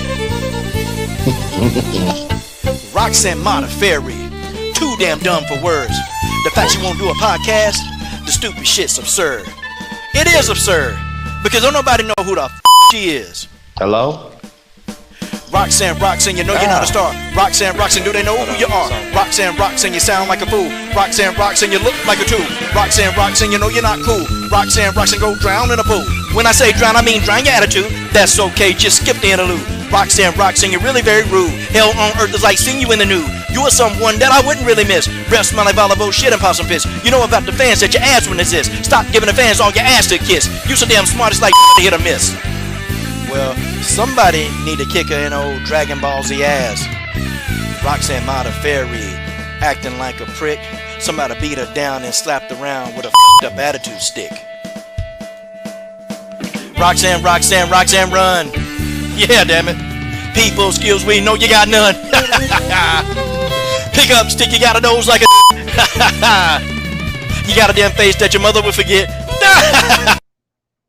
Okay, alright, okay, so yeah, I played that song. You know, I made it. I was pissed off. You know, and I was pissed off at that because what she said to the fans, man. That kind of irritated the hell out of me, man. Like, you know, you say, hey, you know what? This is what you don't ask me. You know, I'm tired of people asking me this. You know, I'm tired of YouTubers asking me this. Tired of people, you know, oh, and you know, I don't do YouTube podcasts. I don't do those. Okay, so that's what got me with her, man. I'm like, man, you know, so I'm done now. I would have rather see her win though than Andrea Lee. So I can kind of laugh at Andrea Lee, and I did. I got my laugh, but that's about it. That's all. Yeah. That's all I wanted. Now I'm gonna go back. I really hope that she get to fight the Bullet because I want that head on a platter. Okay, I got to have it. Okay, you know, but I gotta say though, I really gotta say though, Roxanne is you know, she's unpredictable as a fighter. Okay, we talk about her fighting style. If we talk about what she is as a fighter, she's unpredictable. Like you don't know what version that you're gonna get when you fight her. You might get the version that's just going out there and her takedowns are accurate. You know, just everything. Like, you know, she even landing, you know, pretty good punches. And then you may get the Roxanne Modafferi that just look confused, man. That can't get the job done. But see, I tell people, don't let that record fool you, okay? She got 17 losses. Don't let that fool you, because see, in WMMA, and I'm gonna tell you this, man, WMMA fighters, you know, the knockout rates in WMMA is low, okay? You don't have many women knocking other women out. They go to distance, okay? They go to distance. So now you got Roxanne, who done had about 45 professional fights. Well, okay, she's not getting knocked out in most of those, and she's not getting finished or choked out or whatever. So that's a lot of rounds, okay? Think about it. If I see a fighter that's got, you know, some wins but a lot of losses, and then I look to see if they finished, or I look to see if they go on the distance, okay? If they go on the distance, that's somebody who done had a lot of MMA experience, a lot of rounds, versus somebody who don't have a lot of rounds. And, you know, I wanted Macy Barber to beat Roxanne, but I actually said Roxanne would beat her because of experience. She got a lot of experience, and she's been in there with probably every style. So it's kind of hard for me to actually bet against Roxanne unless she fighting, you know, the Bullet or somebody. But I can't, if she fighting people like, you know, like if she were to fight like people like, I don't know, like De La Rosa, you know, I would say, you know, she probably wouldn't win. If she fight people, you know, even like Calderwood, I give her a shot to even beat Calderwood. I think she could beat Calderwood. You know, I think she definitely make a tough fight with Cynthia Calvillo. Okay, that's a 50-50 fight. I think her and Caitlin Chikagian would be about a 50-50 fight. I think her and Jessica, I think she could beat Jessica. So it's a lot of people in that division who I even think she could beat. I think that Roxanne probably, the reason why I think she's one of the most dangerous outside of Valentina is because she don't look like she's dangerous. She don't look like she could do anything. But she end up surprising these people. And that's the MMA thing. That's That's what she is as a fighter. Like, she's unpredictable. You don't know. Because you could be beating her down and all of a sudden she got you on the ground about to choke you out. Like, it's crazy, man, how when you look at her, you think, man, is she a fighter? And then when you look at her bad fights, her really, really bad fights, it looked like she shouldn't even be in the octagon. But then when you see her really good, the fights that she winning, you think, God, dog, she actually pretty darn good. She actually Coach. good. Yeah. Coach, I have a theory. It's my last thoughts on Roxy tonight. Remember you said you don't know what type of version of Roxanne Modafferi you're going to get? You don't. I think it's because Roxanne is a virgin. That's why she had that lipstone on the other night. No, wait, listen. Hear me out. She's a virgin. She ain't never go all the way with nobody, right? Look, she ain't got no kids. She's 38 years old. She got no kids. She's in the cartoons and anime. Look, you remember, come on, man. Who want to hit that? Come on, Coach, get out of here, man. Come on. Look, you remember AC Green? You remember AC Green? The football Remember player? him? No, the basketball player playing for the Lakers, AC Green. Right. You remember he was a virgin all that time playing with the Lakers. He's known as like the Iron Man of basketball. Why? Because he didn't get none until he was like 45. And he married the baddest chick he can find. If you ever saw the picture, I'm telling you, Roxy is all over the place because she can't find a man. That's what it is. Oh, man. Come on, man. Come on, man. Stop that, man. I don't think she can get nobody drunk on whiskey or anything. I think they're going to sober up with one eye. Like, you got it. Roxanne, run from Roxanne. Nah, man. Come on, man. Yeah. Nah, man. Come on, man. That's not cool. Yeah. Nah, man. Nah, man. They ain't good. Hey, all the people. No. All the people we didn't call virgins on this channel. Nah. They ain't good. I think she a virgin. But you don't know. You don't. I mean, you really don't know. I know we don't know, but still, I don't know about the people who be, saying crazy comments. But I was just playing. But you know what I'm saying. It does seem like she got some type of, like when she come out on fire one night and then the next night she just looked like straight trash. I mean, something is not right. Maybe that's how she fight. I don't think it got nothing to do with preferences. I don't know. I don't really know about. I don't know about all that. But I do know that she's a up and down type fighter. Like 1 minute she's doing well, and then another minute, man, it's like she ain't even in the fight. Like when she fought Lauren Murphy. Murphy, I'm just like, man. Like what was she at? Where was she at? I mean, she didn't show up. But then she come in, she fight Andrea Lee. Then Roxanne Modafferi show back up. So you just don't know. I don't know, boy. Oh man, but this whole Cat Zingano thing, RH, man, this Cat Zingano thing, these fans, man. So these fans, they was coming for me. And I get it. I'm cool with that. That's fine. I lose subscribers every day. I'm cool. I'm good. Okay, it's all good. But my thing is, why does the rules change for Zingano? Why? Why do the rules have to change? I mean, like I said before, we gave Nico Montano hell. Nico had it so bad, man. People was coming to these live streams. They was waiting on the live streams to start so they can just debunk everything that was being said. Remember Nick Tanyo? Remember the person who came under Nick Tanyo? Yeah, that's probably Nico. It was probably her, man. And then you had Megan Anderson. Hell, Megan Anderson had a legion of simps, man. She had a lot of simps coming over here. And hell, Megan Anderson got so pissed off, man. Megan made a Twitter post about it, man. It was funny. I thought it was pretty funny. But, and then, Jermaine Durandame, we rode Jermaine hard, boy. I'm talking about, boy, we stayed on Jermaine helmet for about 2 months straight. That's a record, bro. That's a record. And, we gave hell to all these people ducking. And that Cat Zingano did it, but we can't give Cat work because it's Cat Zingano. Nah, man. No. What the hell are you doing? I get. What, me? Yeah. I'm tying something up in a bag. Oh, God. Okay, I was like, man, what are you doing? You rustling feathers or leaves or? Oh, I'm trying to bury the. I'm trying to put the body in the glad bag. No, I'm just playing. No, I'm just tying up my. I had some food that I ordered, and I was just tying it up in a bag for now, and then I'm gonna throw it away later. Uh, Yeah. you gonna throw it away? Hey man, I hear you, man. Oh I mean, man, throw the trash. yeah. But so my thing is, I'm a Kazangano fan, but come on, man. See, I'm fans of fighters, man. I'm fans of fighters, but this is different because she spent 6 years, 5 years saying I could beat Cyborg. She spent That's a long cam- it's a long That's a time. long campaign. Yeah, and it's like me, and I was telling Roger, me, Chael Sonnen, and Big Dumb McCarthy, we on the same page.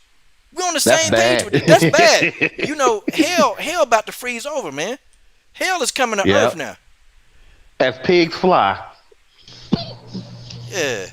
So I mean, I don't know, Yeah. man. What's your whole? Okay, tell me honestly. What's your whole thoughts on this situation, man? Well, honestly, Coach, I don't know about 6 years, but for me, I've been hearing it at least 2.5 to 3, because I started following your channel about 3 years ago, roughly, and most of the reports that I got about her wanting to fight Cyborg, which I was surprised about, came directly from you. So I'm like, okay, I like Kat. I mean, I respect Kat as a fighter. What little bit I knew about her, right? And I never thought it made any sense why she would fight Cyborg unless it was either something very personal that happened between them, or it was just money. You know what I'm saying? So I don't get it really. And I don't know why she would just back out like, oh well, I I want to work my way up. I'm like, you came in with a name bigger than everybody else except Yeah, for Cyborg. yeah. You Kazangano, you ain't gotta work your way up no ladder. Hell, ain't nobody tripping about that. Anybody in that division who trip, it's like okay, so y'all don't want to get paid because it was people hating because Chris Cyborg was coming over there. Wait a minute. If you're on the same car with Chris, the fight gonna be a bigger fight. Okay, you probably might make a little bit more money than you used to making. I mean, just shut up and enjoy the ride. That's what I'm saying to some of these fighters over there. But what are they gonna say? Oh, well, Kat Zingano don't get a shot. Wait a minute. This the same Kat Zingano, the same Kat Zingano that went in there, went some solid rounds, withstood a Nunez assault. I'm talking about, man, that was assault in the ring. Nunez could have got arrested for that. I mean, she was beating Cat up so bad. Cat withstood all of that and won that fight.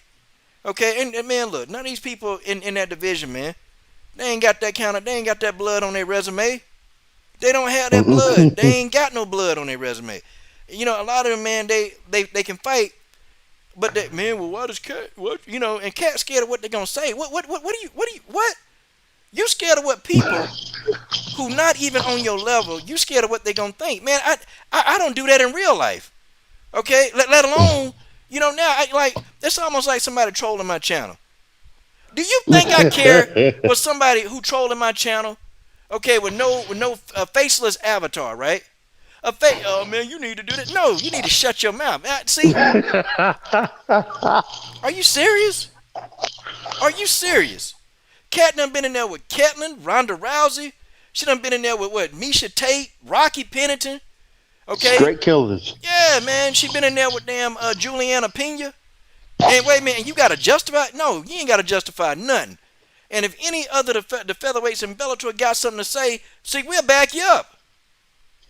We'll back you I don't up. know, Coach. We I will don't know. back Kat Zingano up. If you scared of, okay, Kat, we'll put it like this. Okay, Robert, we're gonna give Kat this. We're gonna give you Zingano fans something. I'm gonna give you a bone. Let's see if you're gonna take the olive branch right now from the coach. Okay? If Kat Zingano is so afraid of working her way up the ladder, we got you over here, Kat. We got you. Okay? We're gonna justify. Because I'll do a breakdown of your whole resume. And I'll give a breakdown on everybody in Bellator that's complaining. I will break the resumes down. I'll make a 30-minute video on why you deserve that fight if you go ahead and just say, forget waiting in line, give me the fight. Okay? Coach, This let is me the ask you- bone that I give these Zingano fans, Robert. I give them this bone, but you think they're going to take the bait? No, they won't. Let me ask you a question, Cole. When was the last time, not the Megan fight, other than the Megan fight, when was the last time that Kat Zingano was actually finished in a fight? You remember? It was before Megan. It was Amanda Nunes. No, I'm sorry. It wasn't Nunes. It was Ketlin Vieira. It was either Ketlin Vieira or Juliana Pena. Okay. Okay, It was okay. one of them two. I know she got finished. Well, she lost. No, wait a minute. Nah, she didn't get finished. She lost. She didn't get finished. Okay. Uh, nah, she didn't get finished. Matter of fact, I mean, no, she's has she never. been has she been finished by anybody other than Rousey? Yes, that's it. She got finished by Rousey, and she got finished by Megan.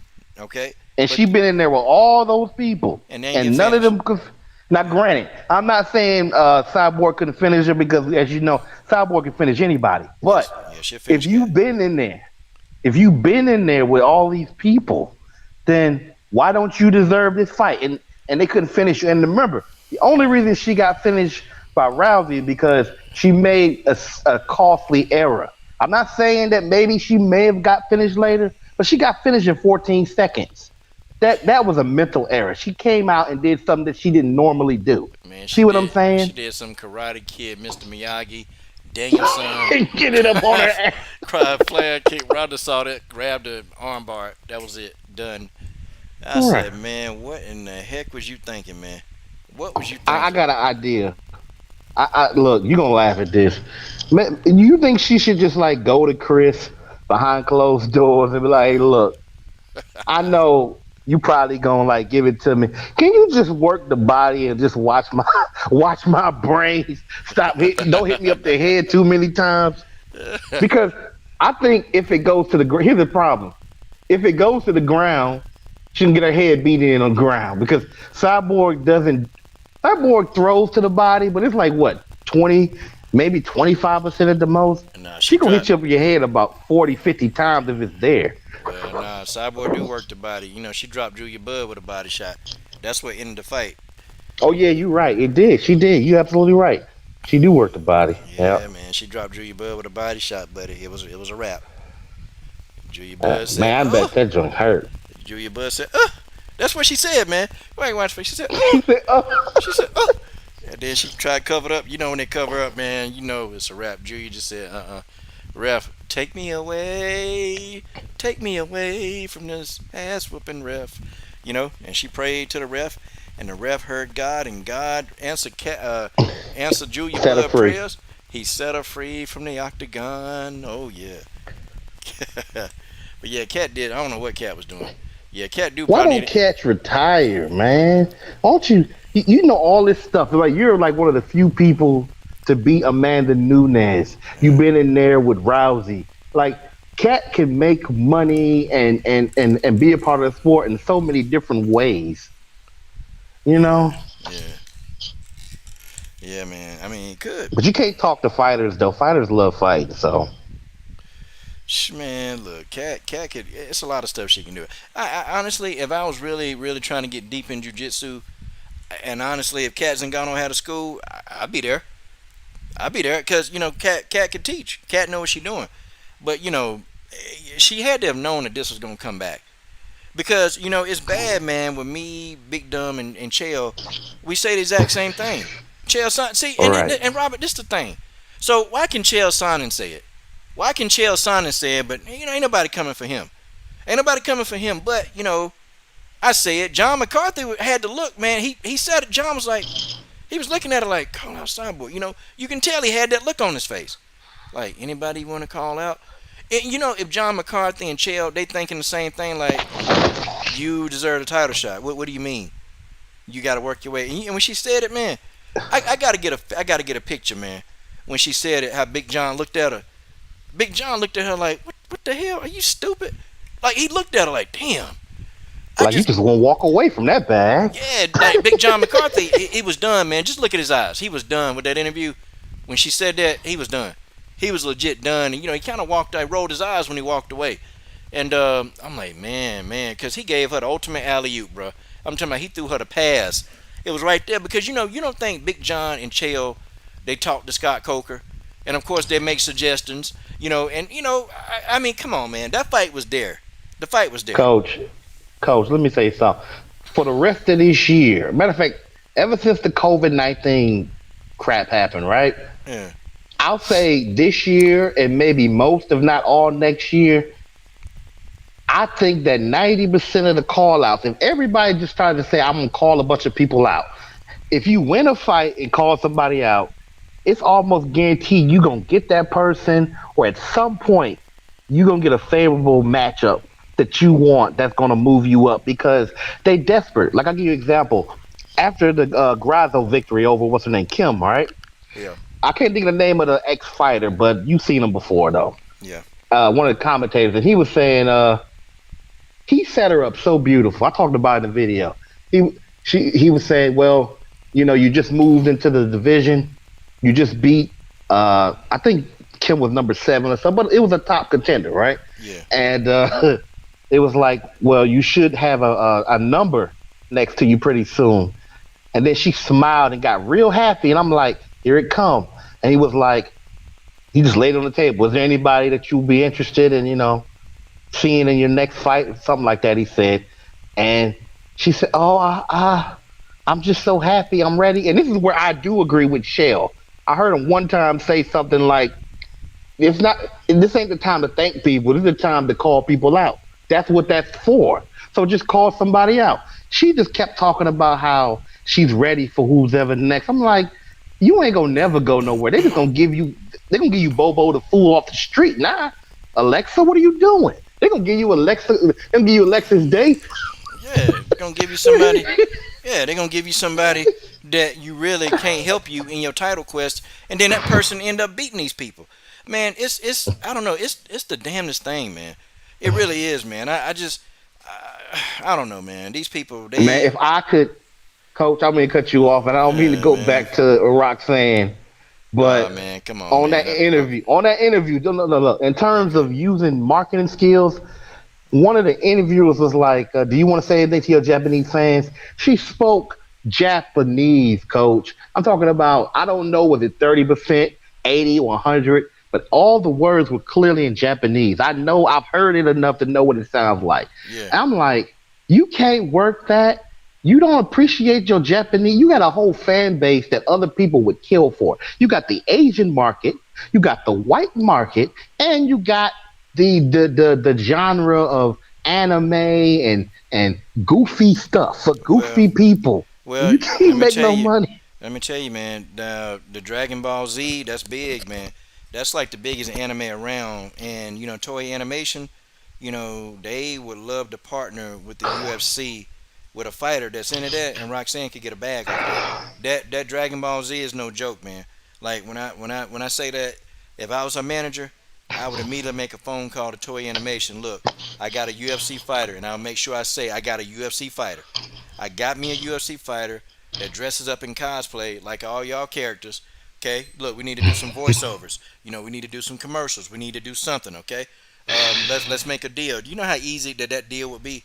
You know how like Toei Animation they would jump at that because it's Yeah. something she does. She understands that market, but it's like her as a fighter, and as a fighter she's there, but as a business person, it's just she's not into business. All she said, and she said it clearly. She said, "I just want to fight."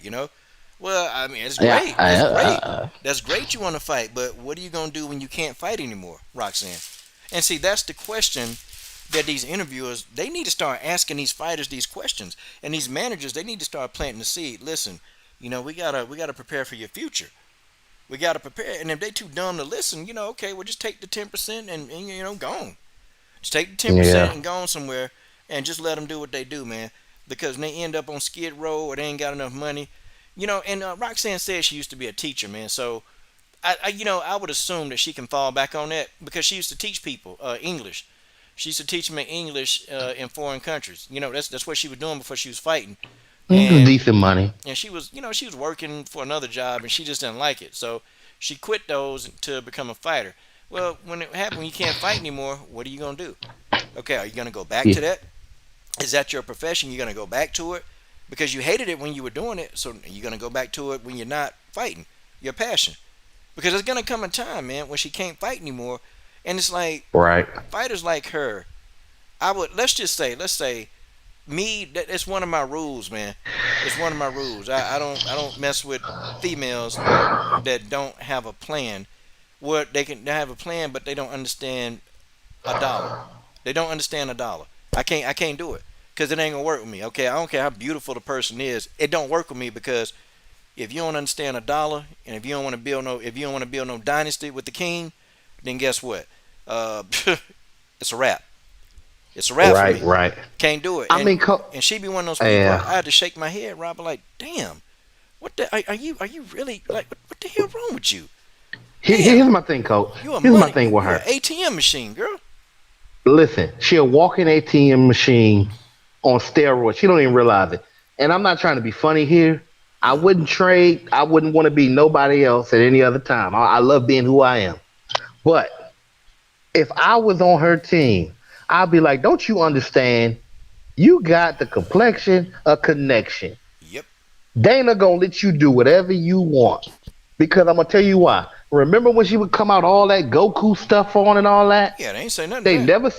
never said nothing. But when Angela Overkill Hill come out with her stuff on, they want her to take her stuff off. You Yeah. see what I'm saying? Especially when It's she like did that Black Panther. Yeah, they made her take that off. they're like, no, you black, you black. We there ain't no market for you. That's how they. That's not what they saying, but that's what they mean. Like we're not supporting market for black women in the UFC. We don't care that much. I mean, they are pushing a little bit now because they somewhat seeing the light, but they really. If Roxanne Modafferi blew up tomorrow, they would completely forget about Angela Hill. Other than she can do some good fight matchup for them. I mean, come on, let's just be real. But You know what I'm saying? I tell you this too, man. You notice that the only characters that they didn't that they let her like actually do. Remember when she did Dawson, and she looked like Yeah, a darn tribe, a African tribe princess. They let her do Dawson, and they let her do the other dysfunctional stuff like Afro Samurai. Now uh, they let those go. But think about it, the Black Panther. Okay, they wouldn't let her do the Black yeah, Panther. They wouldn't let her do that. It's too positive. And people, it's too positive. And they tried to say, well, it's right. because of Marvel. Okay, well then, if it's because of Marvel, then Roxanne shouldn't be able to dress up like Goku because of Toei Animation. That's their characters. And Yep. Roxanne ain't had no Reebok on because then they tried to say it was Reebok. It's kind of crazy, man. It's kind of crazy. Um, Yeah. and I I kind of look at that like, okay, well, it is what it is. If she can't market herself, if she don't want to do it, she's just gonna be broke. But back to these Zingano fans. I'm back on these Zingano fans. Look, I'm not getting off y'all neck, okay? I know, and I'm not gonna leave this alone, Jason Rose. I love you to death, but I'm not gonna leave this alone. This ain't going nowhere, okay? Look, when it's not your favorite fighter, y'all think it's all funny. When it was Megan Anderson, y'all was running around here laughing. When it was Jermaine Durandame, oh, good video, man, good video. Okay, when it was dang on, what I said, when it was Nico Montano, oh, y'all got a kick out of that. Oh, y'all got a kick out of that. Man, coach going in on Nico, yeah, good video. Man, good video. Oh, but now it's who y'all, it's y'all eye candy. It's who y'all be looking at. Oh, Cat Zingano. Now when I have to pull out the bag against Cat Zingano, oh, that's a problem. Oh, I shouldn't do this. I shouldn't say this. Okay, that nah, man, don't say that. No. I say what I want to say. Okay, and I come at who I need to come at. And in this situation, Cat Zingano was wrong. If she, she should have took the liberty to keeping her mouth shut, and then we wouldn't be on it. We wouldn't be in this predicament. Okay, Robert, we wouldn't be in this predicament had she not, Hmm. was talking reckless early. Well, now, as Chris Cyborg says, now we got to handle that. Chris Cyborg said we got to handle that. Okay, Cat Zingano, Chris coming for you.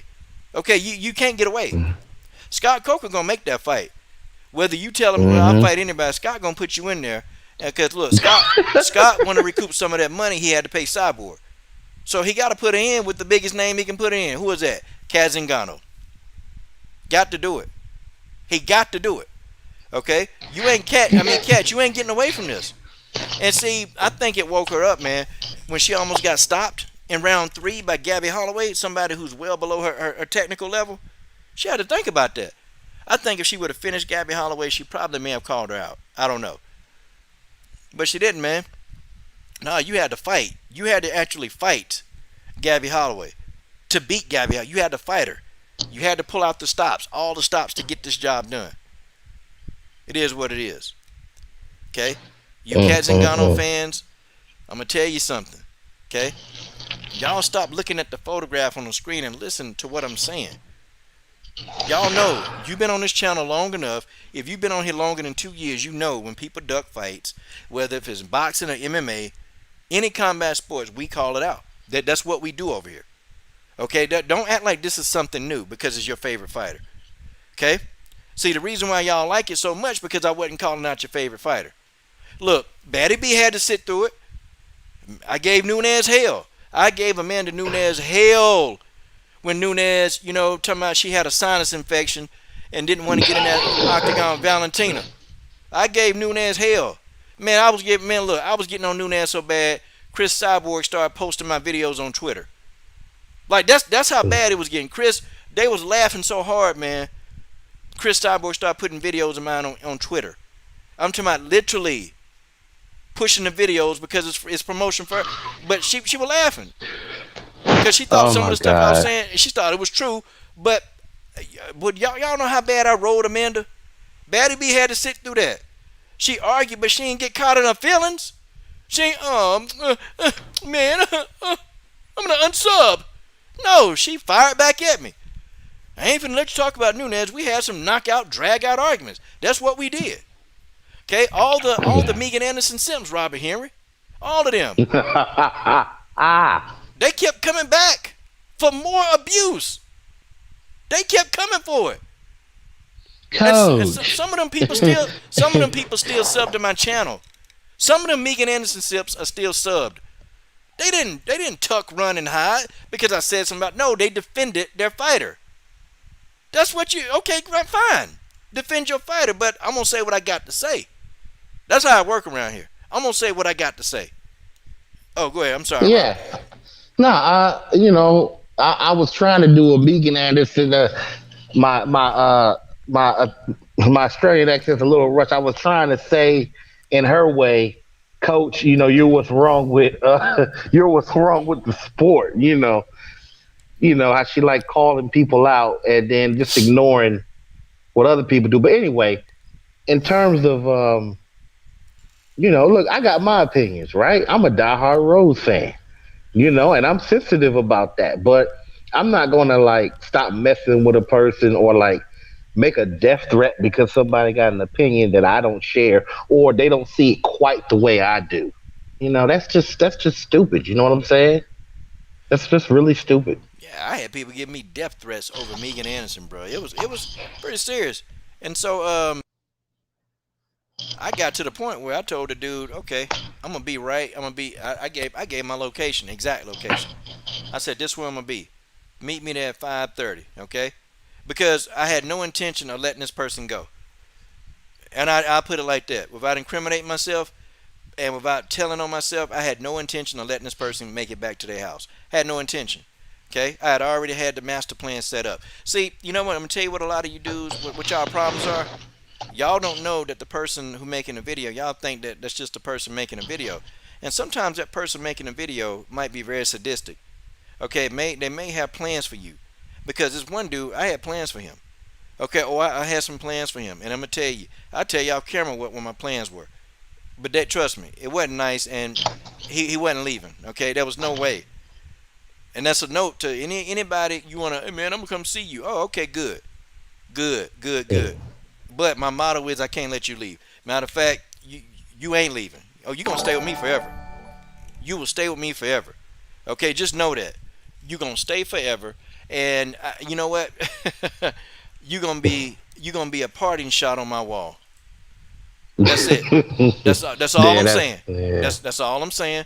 I ain't gonna incriminate myself, but just know that the act is gonna be very sadistic. So I think y'all dudes need to think about your families. Okay, think about the people you love before you get upset over an opinion. It's just fight talk. Okay, it don't have to be all that. You can just disagree, defend your point. And if you ever want to come live, that's okay. Okay? You can. You they can think live. They so smart. Yeah, come live. Coach, But Coach, they think they you know how many people that cuss me out? I've let them come live, Robert. I mean, it's okay, but you better defend your point. But don't come here looking at nah. Go ahead. I'm sorry, sir. listen. Somebody commented on one of my videos about Wei Lee, right?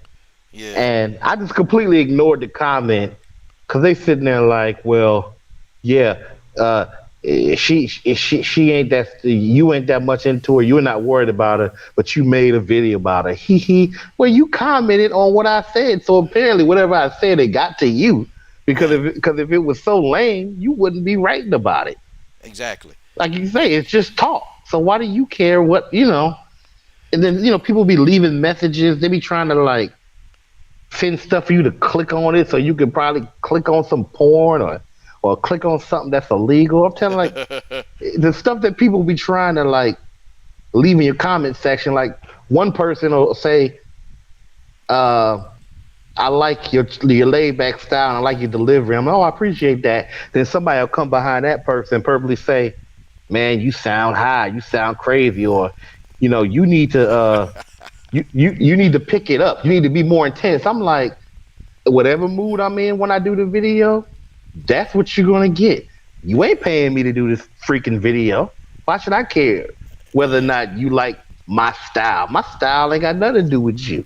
Either you like it or you go somewhere else. yeah. That's what I say. Hey man, combo breaker 99 studding up in that super chat, man. Man Super done he chat. done stud up, man. And y'all know when I see $5, boy, you studding up. I get excited because I know where it's going this month, guys. Our team, we got invited. We got invited to the World Championships. Okay, it's in America finally. So now the kids are training. They're training hard. I pretty much already covered. I put out about maybe $1,100 of my own money.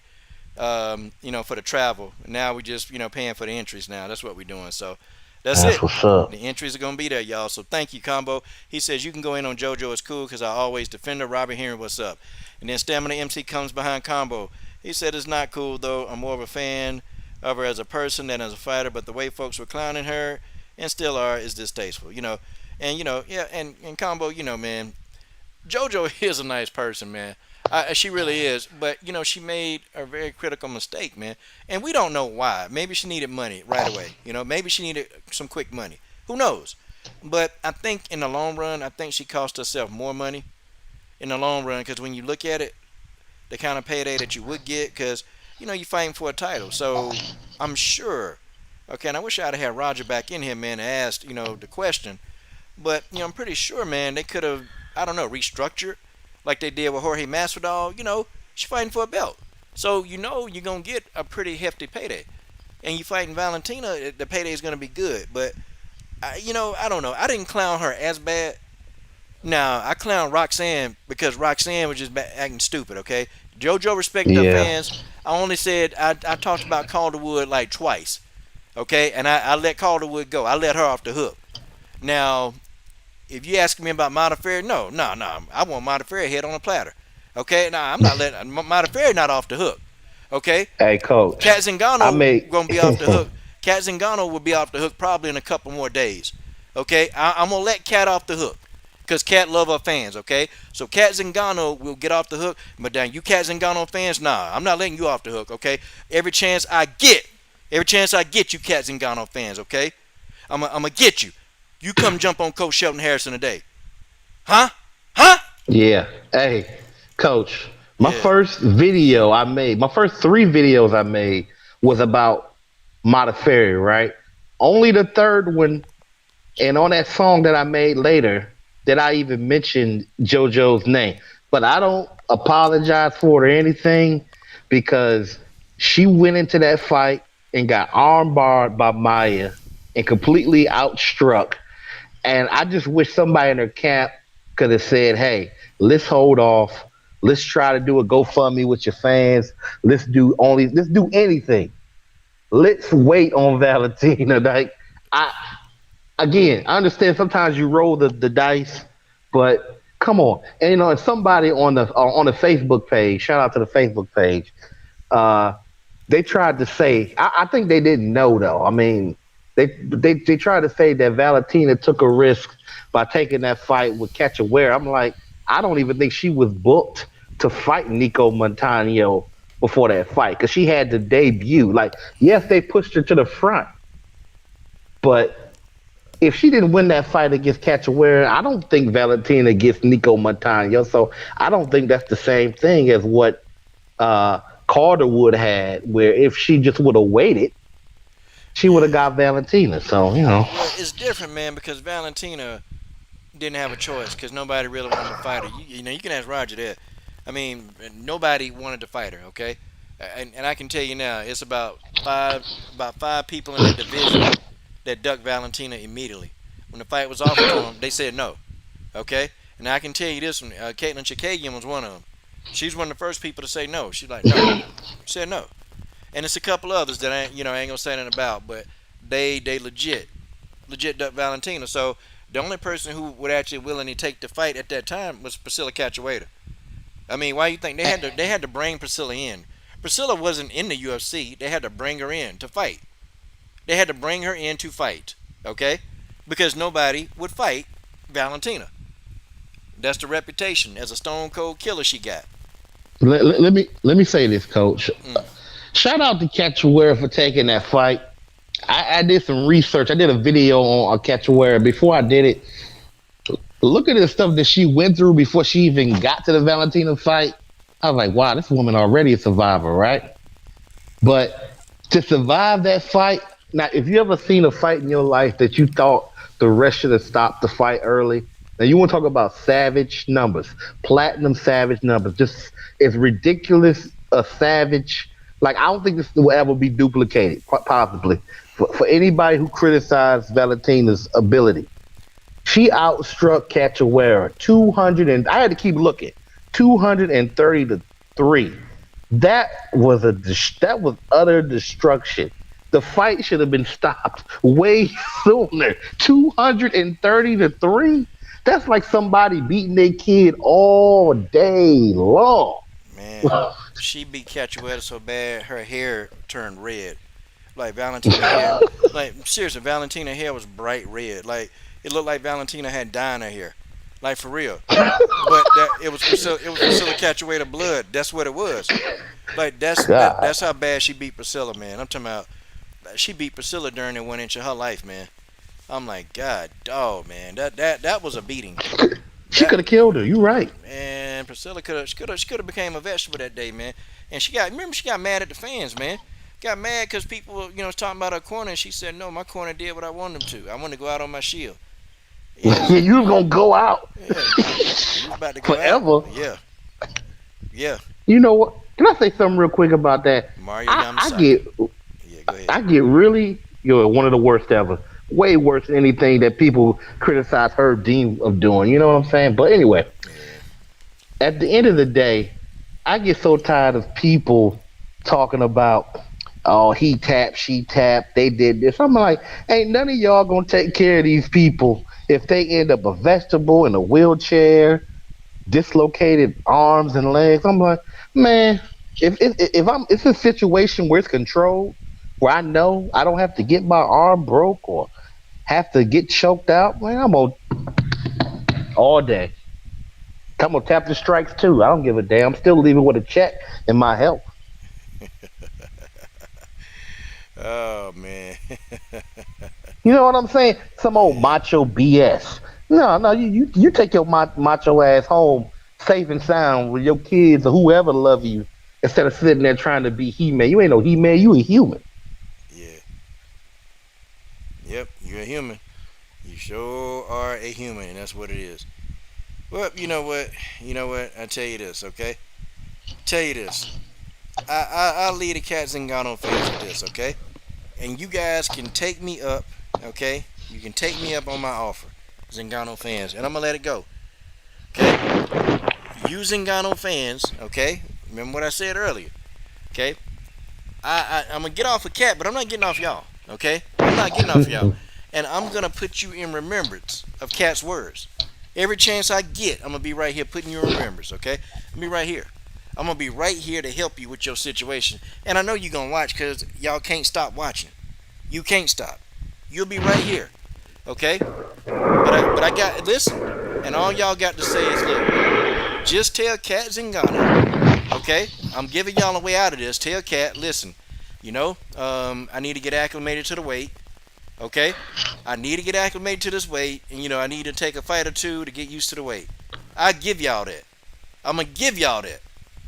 But you Cat Zinganos need to come out, okay? You Cat Zingano need to come out and look. You need to apologize.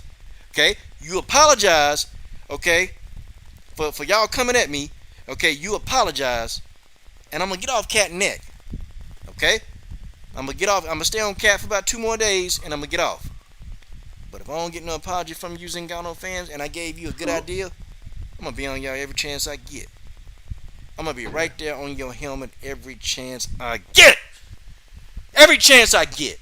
Every waking moment, I'm going to think about you, and I'm going to make a video. That's what's going to happen around here. Okay? I promise you that. Oh, I promise you that. Okay? So you Zingano fans, you better get your acts together here. You better get your act together, and you better make it do what it do. Okay? That's right. That's right. Okay. Let's do the MMA roundup, man. Let's do some MMA roundup, man. Okay, Chris Cyborg, Arlene Blencowe, man. Let's hear your thoughts. Chris Cyborg by 3rd round KO. I mean, I don't know a lot about Blencowe. I mean, from what I'm hearing, that she's good. She's on a 3-fight win streak, but I haven't seen any evidence in Bellator that anybody's going to give Chris a run for her money. I just think that her striking is phenomenal. Her pressure is awesome. Her takedown defense is at least top 5. If you get Chris to the ground, she coming right back up. So I don't see Blencowe winning this fight. I mean, I tried to look at a few highlights of her, but I didn't. What little bit I saw, I didn't see anything that makes me think she's going to win. So I'm going with Chris Cyborg for that, But I'll get back with some more info on it because I really want to break down what Blencowe's bringing to the table a little more. Oh, man. Okay. Okay. Roger Bullico says, Robert Henry, tell us about Montana De La Rosa's jab. Okay. Man, man, come on, man. Y'all get off the Wait a homie. minute. Y'all get off the homie, man. Come on, man. Y'all trying to get on the homie. Yeah, well, that's what Roger want. He want to know about the jab. What jab? Montana De La Rosa's jab? Yeah, that's what Roger just said. He probably. I'm trying to remember what I've recently said about Montana De La Rosa's jab, but I'll just say this: Montana De La Rosa's chin is just open for business every single day. She don't keep her hands up. Her jab is okay, but I mean, I disagree with certain people. I think her jab is overrated. And I know Rogers is referencing something, and I just can't think of it at the time. But personally, I don't think De La Rosa's jab is worth a dab. I don't know anything about a jab.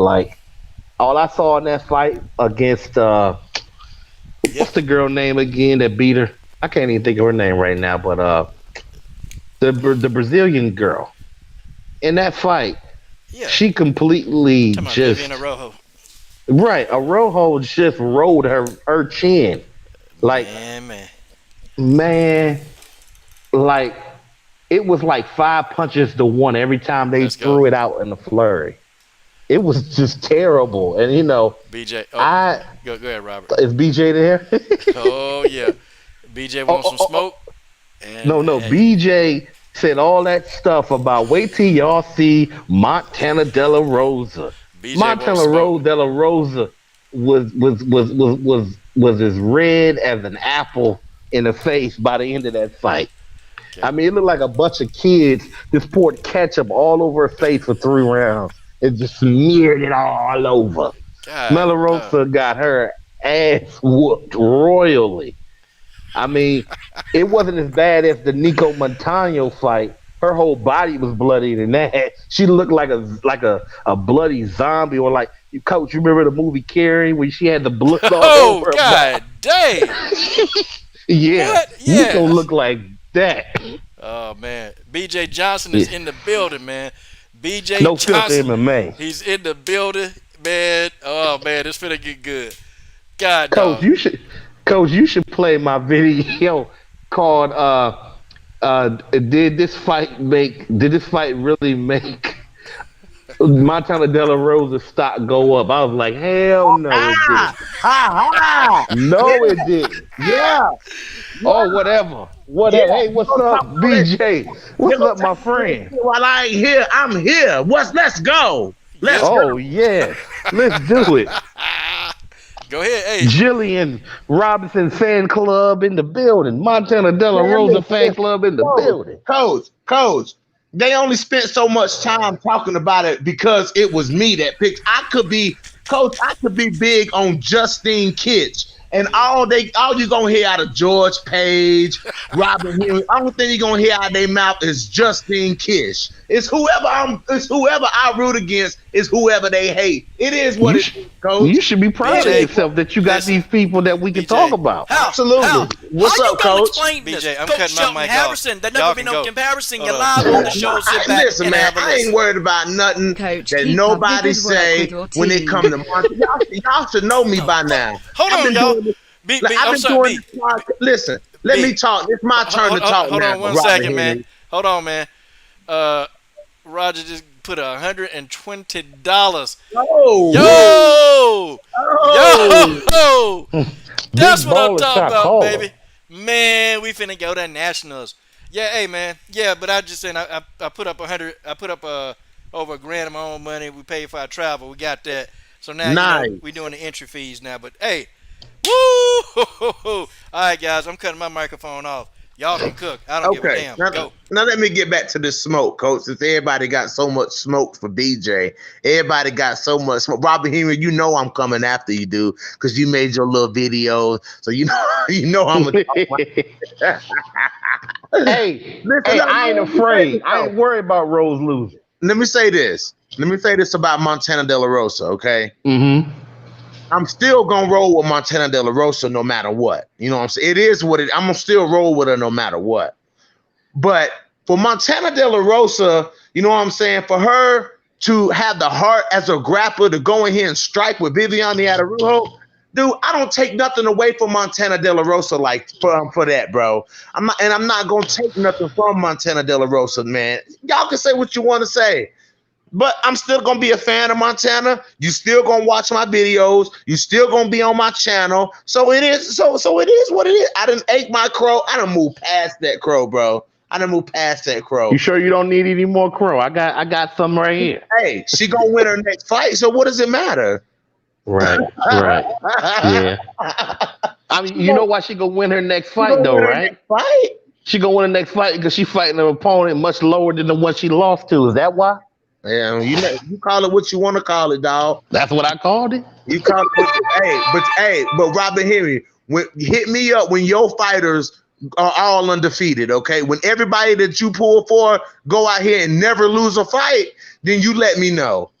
Okay, because all of mine lost already. I'm not worried about that. When your fighters don't lose a fight, then you let me know.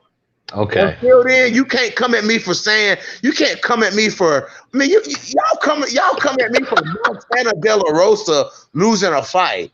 Are you kidding me? You can't. You gotta be kidding, right? Did you say she was gonna win? Didn't you pick her? I mean, of course, I'm gonna say Montana De La Rosa is gonna win because for one, I'm loyal to my fighters. If it's a fighter that I follow, I'm loyal, win or lose. I'm loyal. See, everybody can't say they loyal. I put myself out there to eat crow like that. It's all part of the game, baby. It's all part of the game. Half of y'all can't put yourself out there and stand on the limb like I do because y'all ain't got the balls to do it. Coach, do it. I tell you what. Coach, do it. Coach gonna go out. I tell you. Man, Coach gonna go out on the limb for Chris Cyborg. If Chris Cyborg is fighting a 10-foot giant, Coach Shelton Harrison gonna tell you all the ways that Cyborg can win this fight. Nah, coach gonna be like, I don't know about this one. No, he ain't. No, he ain't. Nah, dude, you must ain't known Coach as long as I have. If you think that if it's one of Coach's fighters that he ain't gonna 100% be back Nah, fighter, bro. He is. I know he is. And so I mean, it is what it is. So, I'm not saying. Look, I'm not saying that there's anything wrong with what you're doing, or because this is right, because it's all good. But look, just know I'm a savage, so I'm loyal to my.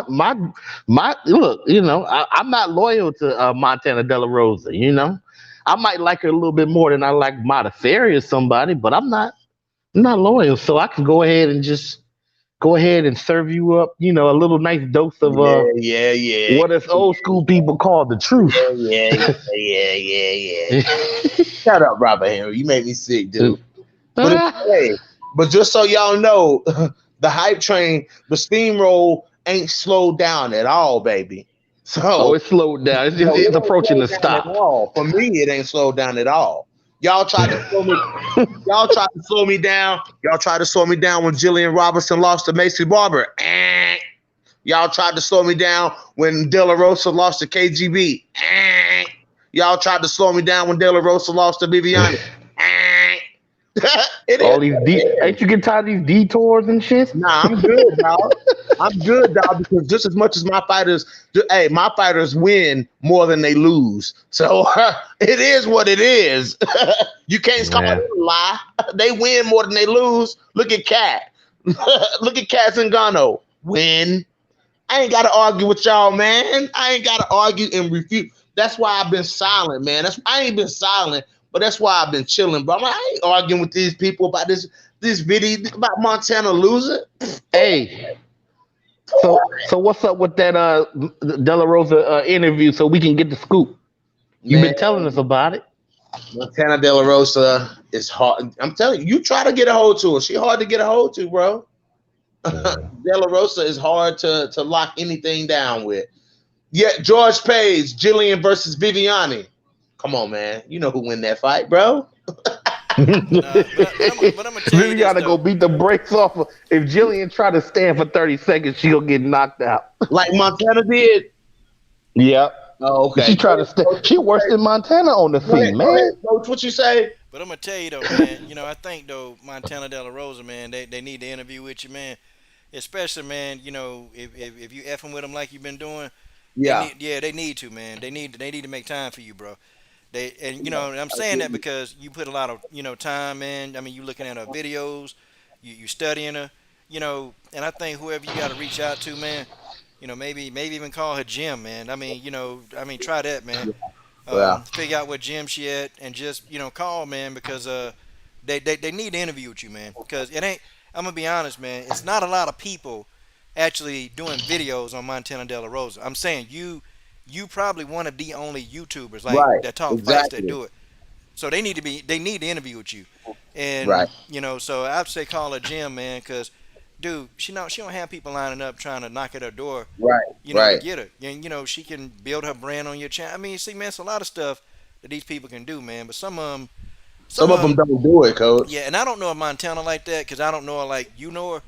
But, I do know that she ain't like Jillian, man. I mean, Jillian will interview. Like, Jillian, I ain't even got back to her, man. I ain't because I was in a funk where I ain't want to, do no interviews for a while. Nothing to get Jillian, bro. But I asked her, and she said, yeah, I interview. Just tell me, shoot me a day at a time. That's what she told me. And, and she good people, man, but she'll interview. But, Montana and them, man, I don't know. They may, but, call the gym. And she don't have a choice. She need to, man. But Coach, let me ask you a question though, Coach. Let me ask you something that I know you're gonna give me a straight up answer on, Coach. The minute that you saw Montana De La Rosa lose, did you for any moment expect me to sing a different tune, Coach? Did you in any moment expect me to just drop Montana De La Rosa and be like, oh nah, fuck that? Nah, I ain't think you were gonna do that. I mean, nah, I ain't see you doing that. Like I thought. Everybody can't put themselves out there, Coach. Coach, did I think you would sing a different tune when Cyborg got knocked out? Yeah, nah, I was pushing for the fight. I was pushing for a rematch, man. I wanted to see a rematch. Man, this wasn't Chris. Nah, this somebody else, man. Yeah, man, this rematch. I was pushing for the. Exactly. Yeah. Yeah, I wanted Robert that Henry, rematch. Robert Henry always trying to be slick. Man, I see you, Robert Henry. I see you, Robert. Man, Uh-huh. look, No, but look. Let me say this. I'm gonna let Let's y'all get off the have it. trash talk for just 1 second. Now Go ahead. listen, I'm going to give you some credit, BJ. Okay. I had made a video right about Uh-huh. Jillian Robinson, right? After seeing what WMMA Addict was saying about her, right? And Okay. then it kind of dawned on me. I said, you know what? All right, this girl's a little bit better than what she getting credit for, right? So Hmm. after I uploaded my video, right? You know how your videos rank on the YouTube setting or whatever, right? Yeah. I saw my video, right, which was a new video, right? Yeah. And I saw a couple of your videos, and I saw like maybe one or two other videos. Uh, Either it was like an interview or some little short about Jalen Robinson. Then it dawned. I'm like, oh, I get it. I know why Jillian Robin messed with you because ain't nobody else on the platform putting out videos about Jillian Robinson like that. Right. And it kind of mirrors what's going on in the UFC. Yes. Somebody's not pushing this girl. They don't want this girl to like actually have a chance of being successful. And like when I went to your channel and checked out the Jillian Robinson videos, I couldn't even get through all the damn videos. You know what I'm saying? I ain't even gonna lie. I'm like, it's gonna take me a few hours to get through all the videos, and that includes Hey y'all. the videos about her, some Hey y'all. little update, and interviews. You know what I'm saying? Hey y'all. Real quick. Real quick. I'm gonna let y'all keep cooking and talking, man. Tay Tay Brown. Question. Now there's a troll. Okay. Now this troll calls himself Lil Rod. Now anybody that call himself Lil Rod, we got to question. No. What's going on? Is he riding a roller coaster? Did he fall the hell off the roller coaster? I mean, what? But Tay Tay, so this guy, he seems to think when we did our video on Conor McGregor getting arrested, he seems to think that you were uncomfortable and you were weirded out. Tay Tay, and just not to put you on the spot, Tay Tay. Could you please explain to Mr. Little Ride? Okay, now I don't know why he called himself Little. Maybe I thought me personally. I said, well, he too little to ride. I don't know, but I said, Tay Tay, could you please explain? Because I know he listening here, troll. Could you please explain to me that you gave me your phone number so we can talk about these fights? So did you not give me permission to call you, Tay Tay Brown? Okay, that's all I want to know. Answer in the comment section. Okay, Tay Tay, you gave me permission to call you to talk about these fights, and we made videos. Okay, that's all I want. All right, guys, I'm gonna let y'all have it, man. I'm listening, y'all.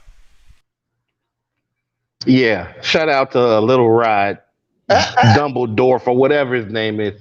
So yeah, BJ. I mean, I'm gonna let you, talk in a second, but Hey, I Tay really Tay. Oh, Tay Tay. You had to go there, man. what did Oh, Tay Tay. Tay Tay Brown. Oh, man. Go ahead, Joe. um Go ahead, Robert. no, I was just saying that like when I started really digging through your videos, like I saw the work, I saw you, I see you, BJ, I see the Mhm. work you putting in with these fighters. I mean, again, being in such a niche type of Yeah. field, but it didn't really dawn on me, how many people are not really talking about her or talking about even De La Rosa. Like, let me say this though. Did you see this video? There's a video of somebody. I forget the name of the channel, but it's an MMA channel, Hmm. all right? And they only got like a handful of videos up because I think what happened is YouTube hit them, and I think the UFC it's something happened. There's a interview with uh, Jillian Robinson inside of her house, and they sitting on the couch, her and this guy, some white guy, and she got like a a big old bong, all this weed. She's Yeah. sitting there smoking weed like a chief. Yeah. She said she wants to be the female ambassador for marijuana. She wants to be the female Nate Diaz. Absolutely. And we talked about Yeah, that's what she said. yeah, absolutely. I mean, I Jimmy don't even Smoke. smoke weed, but I just thought the video was cool because it was like it was chill. And I'm like, Oh that's yeah. her. And like, and before that, other than the Diaz brothers, I ain't heard of any fighter talking about, yeah, I smoke weed when I'm, not. Dillian is a heavy marijuana smoker. Yeah, she's a savage. No pun intended. She's a savage weed smoker. What Yeah, that is. absolutely. But Yeah. yeah, man. Hey, but Coach, I just want to say, man, and everybody in the chat, man, give it up for Robert Henry, man, and give it up for George Page, because these guys their channels are really coming together, man. They're really pushing out content. I see you guys working, man, and I just wanted to give y'all that nod that, hey, man, Robert Henry, you want to play the heel, man? You be the heel, bro. It is what it is. I've been the heel before. Coach has been the heel before. Shit, you just gotta fucking dude. Just keep pushing on your channel, bro. I'm proud of you. No, thank you. This was just a manifestation, and I gotta thank Coach and the community, because Coach was the one that called me a savage, and I just started rolling with it. I'm like, well, okay. Mm-hmm. And then I was doing all them super chats, and what's those PayPal chats, and I would have the voice of the lady, and I would just say some old crazy stuff, and then when I had a conversation with Coach one late night on the stream, he's like, man, go ahead, do it, man. Like, don't let nobody stop you. Go for it. So I was like, you know what? I know what the name of my channel gonna be. Whatever it is, it's gonna start with one word. Savage. Yeah. So there it is. Yeah, that channel is funny, man. He's savage. So Robert, don't be wild to know, Coach. Yeah, he be so calm with it though. It's kind of crazy. He be so calm with it, man, that you just can't help it, man. I don't know, man. I watch some of the videos 2-3 times, man. I'm like, God, dog. Hold on, Coach. Hold on. What was the video that I gotta say this before this streaming? What was the video that Roger said he couldn't drive, that you linked him to or something like that? Do you remember what video it was? Man, you had like 3 or 4, man. Like, I know you had a Modifier rant, you had a De La Rosa rant, and then you had this shoot, who else? Who was you ranting on? Me probably. Yeah. No. It was one. Hey, look, one BJ, boy. Y'all. Hold on, let me say this. Can I say something real quick to BJ? Y'all need to do a show. Y'all need to do a show, for real. That was the first video I did where for a second, and I realized, I said, man, BJ got way more. That dude made out of steel. Like, I don't think he's gonna take that personal, but no. I actually unlisted the video for a second. Like, maybe I took it too far, and I said, you know what? Nah, let me just do my thing. And BJ know how I roll. He know me. Yeah, dude, I'm made of steel, bro. I'm telling you. Yeah, trust me.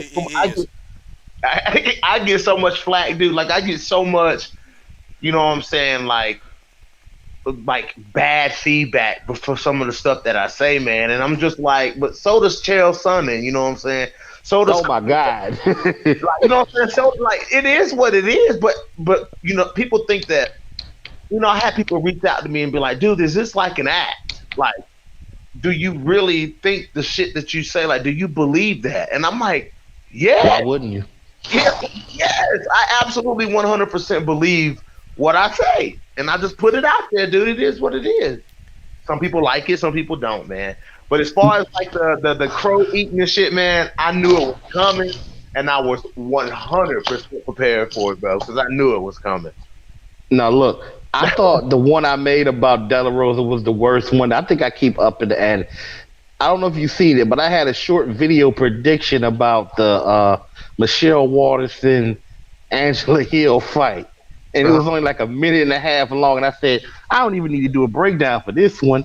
I was like, I'll just do sound effects. Michelle, hiya, hiya, hiya, hiya. And then it was Angela Hill. Something like that. It was like, fight fucking over. Like, that was it. I just... Boy, you crazy, dude. You're crazy. Yeah, man. So, I be having fun, though, man. Yeah, dude, it's the most fun thing in the world, dude. Doing this, doing live streams, building a community. You guys know that I'm part of Bloody Canvas MMA now. Robert Henry, Marcus Bell, you guys have become George Page, all have become familiar with those guys. Man, it's just it's about networking, the underground MMA community. Like Coach always say, man, Coach the Dominus is a real person, man. I'm telling you, man. because Oh yeah. Coach said this shit long time ago, man.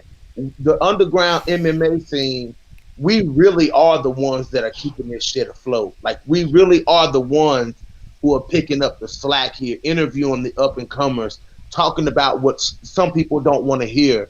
You know what I'm saying? Like it really is. It really is. We are very useful, and we get people watch our videos. People watch it, man, and it's fun.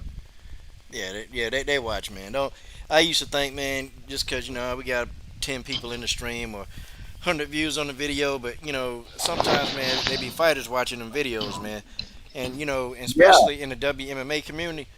See, you in a bigger community. The bloody canvas community is a much bigger community than the WMMA community. So it's even more when you put up a woman's video, they see the yeah. shit. So when these women tell us that, oh well, okay, we can't fuck with y'all. We can't interview you for whatever reason. They stupid, man. And Like they Goof and Rada Ferry. Yeah, but they don't understand, man. I mean, we the underground fans, man. Cause see, they not the McGregors, man. They not the McGregors. They not the John Jones, or they not the Woodleys, man. Nobody's checking for them like that. So we're helping put them on the map, man. We helping, even when we make a video that do even 200 views, Right, we still putting them in the search engine because ain't nobody searching for them. Ain't nobody really chatting with them. And right. if they get blessed, these fighters, if they can get on like a Area Hawani, if they can go to a Ho Rogan podcast, if they can go to, just a Luke Thomas, if they're lucky enough to get them talking about them, then they'll get airtime. But we doing this over and over and over. Okay, we doing it like daily, On the weekly. on Yeah. the daily, So not once a week. You know, on the daily. You right, Coach. Go ahead. yeah, man. But that's what it is, man. We we sitting back, man. We sitting back, man. We just, we giving these fighters, they just do, man. So they need to, when we reach out to them, man, they don't need to be ignoring the DMs and, ignoring the phone calls that we be giving them. They need to pick the phones up. They need to be like, yeah, because Hey, when a fighter get too big, man, and when they think they're too big to interview with me, I just say, okay, it is what it is. Go do what you do. Right, But right. when you fall from grace or something happen, okay, don't come back over here now where you started, okay? And I tell them, look, don't get too big for us. If you get too big for us, that's fine. And you feel like you can't interview with us, okay? Well, we good. Don't worry about it. Right, But Coach. you'll fall from grace. You'll fall. And hey, let me say this one thing. Shout out to Chris Cyborg and her team, right? Chris is like one of the biggest women fighters in the world, right? I made one. I'm not a big channel. I'm not big at all. I made one video about Chris, and it didn't even have Chris in the video. It was just about Julia Budd and Scott Coker, right? And I was making fun of Julia Budd wanting to get that fight back, right? After she won her fight, her comeback fight, right? Like a day or two later, I go and look at the video. Chris Cyborg didn't subscribe to my channel. yeah, So Chris Cyborg appreciate the underground. That's why she interviewed with Coach. That's why she keeps putting out YouTube content and keeps connecting with people. Like she seems to get it, and she's already a multi-millionaire. Like why these other girls don't get it, I have no idea. I have no idea. hey man. So Raj asked you a question, BJ. He want to know what's your thoughts, your honest thoughts. 'Cause I know you're gonna be honest. What do you think about Kat? She ain't get the call out of Cyborg. I kind of. I just replied to Roger in the comment section, but I do think that I think Kat knows. Let me, she said it. She wasn't happy about her performance. She thought she could have done a lot better. She got the W, but she thought she could have done a lot better. Kat knows that she needs another fight. You know what I'm saying? She knows that she needs, and she said it. If they whoever they've decided, whoever they think that I should fight, I'll fight. But I think Kat knows that she needs to fight another fight. She needs to get a big Bellator win. She doesn't need to go into a fight. She don't need to go into a fight with Chris Cyborg coming off a win over Gabby Holloway. She needs to come off of a win over Olga Rubin. She needs to come off of a win over Julia Budd. She needs to come off of a win, over Leslie Smith. Somebody like that. Even Arlene Blencowe, even though Blencowe fighting, she's fighting Cyborg. But if Kat had went in there and dominated Amanda Bell, then you can say, okay, Chris maybe should fight for the belt. I mean, Kat maybe should fight for the belt. If she had beat Julia Budd, that would have been a huge fight, Kat versus Julia Budd. But I think she knows she needs another fight. But she's game though, and I love that about Kat. Call out Cyborg. Hey man, that's messed up. Boy, he be on that. You want to see some games? Go in there with the Cyborg. She got some game for it. I mean, it's inevitable. It's inevitable for them two to fight. You know what I'm saying? Kat was calling out Cyborg for a while. You know what I'm saying? I mean, it's inevitable that they'll fight. So it's just the question as to with the size. I mean, Kat is incredibly strong. But as I'm watching her fight, I'm like, is it enough is what Kat has enough to? Can she outmuscle Chris Cyborg in the clinch? Because that's what she's gonna have to take the fight, is to the clinch. Kat can't stand at range with Chris Cyborg. She got to get it in the clinch. And I'm thinking, is Kat's physicality and athleticism enough to hang in there with Chris? Because Kat is very strong, but is it enough? I mean, when you look at even though it was forever ago, when you look at the Amanda Nunes fight, like Coach always says, Amanda Nunes started off as a ground fighter long before she became a dominant striker, right? Right. So Kat dominated Nunes on the ground. Now, granted, Nunes made some huge mistakes, but Kat, if she didn't have the level of skill on the ground she had, she wouldn't have been able to finish Amanda Nunes. It's just the truth, right? So I'm thinking, this is why I want to see Nunes and Cyborg fight again, because I want to know who is truly better on the ground. I'm guessing it's Cyborg, or I think the fact that one of them is stronger than the other on the ground. I don't know. It just makes me wonder. I don't know. I think Amanda Nunes is better than Cyborg on the ground. Who's better off their back, though? Yeah, Definitely Cyborg. Yeah, you think so, Coach? Yeah, man, definitely Cyborg. Cyborg wrestling, man, and her jiu-jitsu is rare and underrated. I think Chris wrestles better than Amanda. I think Amanda got better jiu-jitsu. But I think that I think if it was like, if they were just pure like grappling, I think the Muay Thai would kind of give Chris the edge, because Amanda has shown that one weakness where when she's in a clinch, Amanda have a hard time getting out of those Thai clinches. Chris is pretty good at a Thai clinch. Amanda, I think she does better takedowns than Chris. But I think Chris is just a better wrestler. I think Amanda definitely, her jiu-jitsu is better than Cyborg. So it's a tough call, man. It's a real tough call. I do think that hey y'all, that's Robert Henry with all that background noise, by the way. Robert, I don't know, he got a dead body, he's stuffing in a bag. I don't know what he doing, man. Jeez. Hey, well, a lot of people been coming up my channel acting up, so I gotta do what I gotta do. Like Coach said, I can't let them leave, right? Nah, well, I can't let them leave. They come in here trying to they want to come see me over an opinion I got that they don't like. Yeah, and I ain't letting them leave, man. I'm getting them out of there. It's just what it is. They got to go.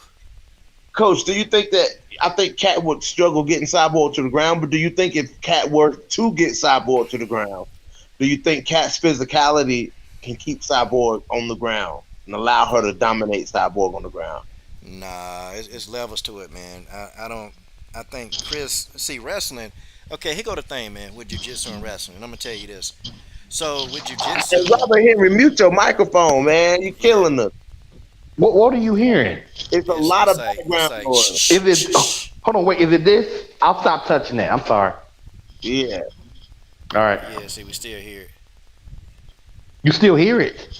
Yeah. Hold on. Let me see. You still hear it?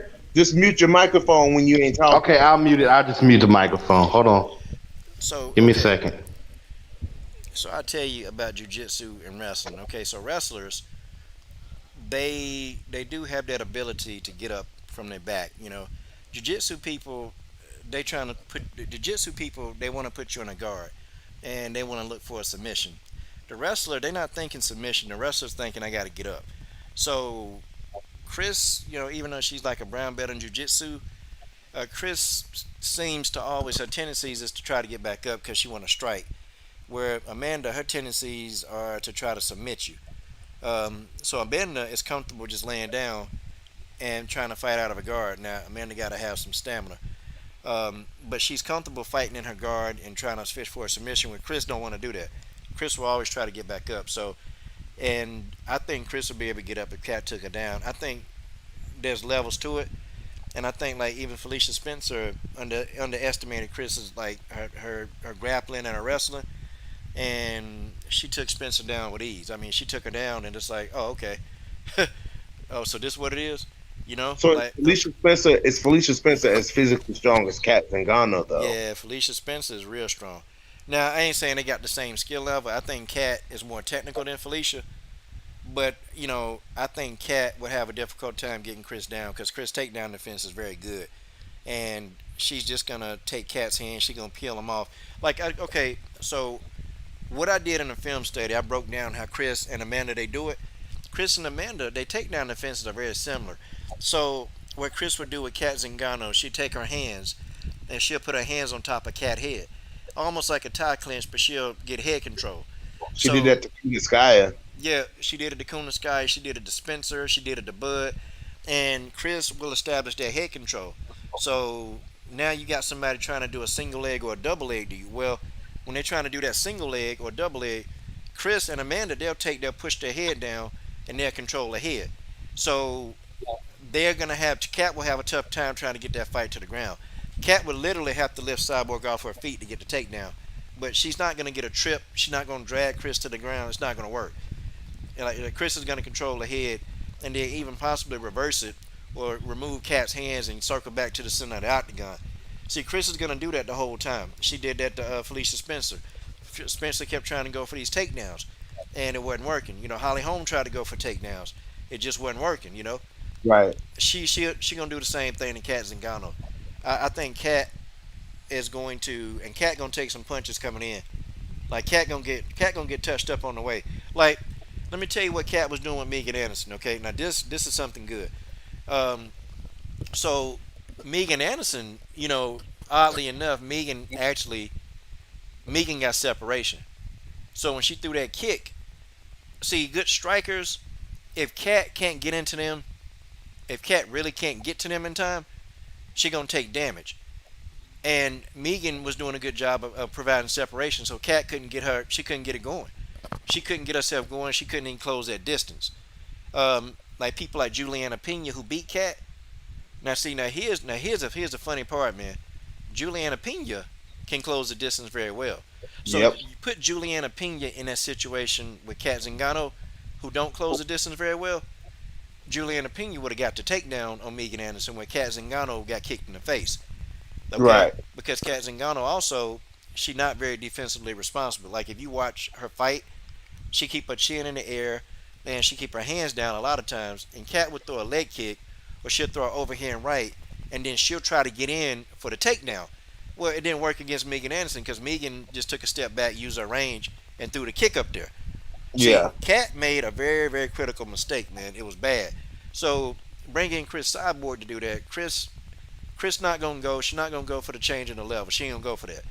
Kat gonna try to change levels. Kat gonna do all of that. She gonna go for a takedown. Chris gonna push her head down. Chris might deliver some knees, or Chris may just circle away and go back to the center and start beating the hell out of Kat. That's what she gonna do. And Kat noticed it. Kat probably thinks she need more time to prepare to really study Chris Cyborg.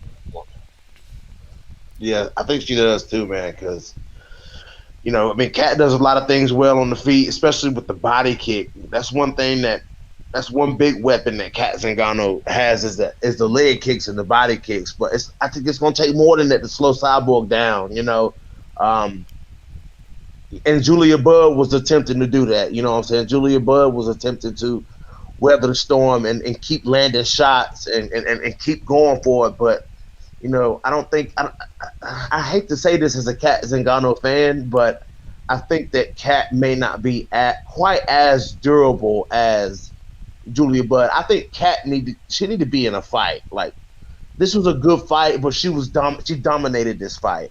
I think Cat needs to really be in a fight, like a fight, not necessarily like Misha Tate, but a dog fight like her fight with Misha Tate was. Like she needs that type of fight. You know what I'm saying? Like I can see her and Olga Rubin locking horns like that. And maybe with a good win over somebody like that, then I feel like that would help Cat be more prepared to go into a fight where every single odd is stacked against her. So, I think it's interesting and it's bringing a lot of eyes to Bellator. People following the story of Cat Zingano. You know what I'm saying? Bellator doing good things out here, Coach. You know what I'm saying? I mean, I gotta say it. Well, I don't know, man. I don't. I think. Oh, I think. I oh. rock with Coker, but some of the decisions, man, and it's just the female cards, man. They not stacked. Like you see the UFC card last night, it was Oh stacked with yeah, female fights, man. yeah. They they're not doing these females justice, man. It's not.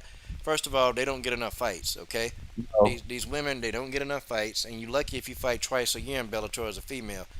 Um, Second, the pay, for some of them, it's not even worth getting in the octagon. It's just not. Like if you're not in the top three in Bellator, you barely even cracking six figures. The top person is gonna crack six figures. The second person Really? probably will. The third person might get in the 50 to 75,000 range. Like they don't. I don't know. It's something about them, and they don't want to put the women in there. And then when they do have the female fighters, they pay them like crap. They treat them real nice, but they don't Yeah, pay them. They don't pay them a damn thing. So I mean, and Scott they gotta do better with that, man. It's just these people, they're not active enough. They're not active enough, and that's the problem with Bellator. They do good for the guys. They got them active. They got them guys fighting, but the females, psh, man, yeah. please. I mean, we hadn't seen Olga Rubin fight since she lost to Julia Budd, right? Since she got kicked in the stomach and crapped her pants, we ain't seen Olga Rubin no more. Yeah, Why? Why we can't keep these people busy? Why can't yeah, Scott Coker keep these folks busy? These people they want to make paydays. They want to make a name for themselves. But I'm almost saying to myself like, dang man, if you're a female and if you're not like a top fighter in Bellator, you screwed. You yeah. screwed. Like you screwed. Like it's frustrating, man, because I like Scott Coker and I like the way he treat the fighters like he respect them. But respect ain't paying the bills. Yeah. Shout out to Robert Henry in that super check. God dog. Savage. That's his little Um, thing, man. That's his thing. That's what he be doing, man. yeah, So how quick adding fuel to the flame, bro. man, every time Ugh, every time he produce a video, man, that's how he start his videos out. no, boy. Savage. MMA fan. Yeah, Robert, you gonna piss a lot of people off. Oh yeah, he gonna piss some people off, man. He is.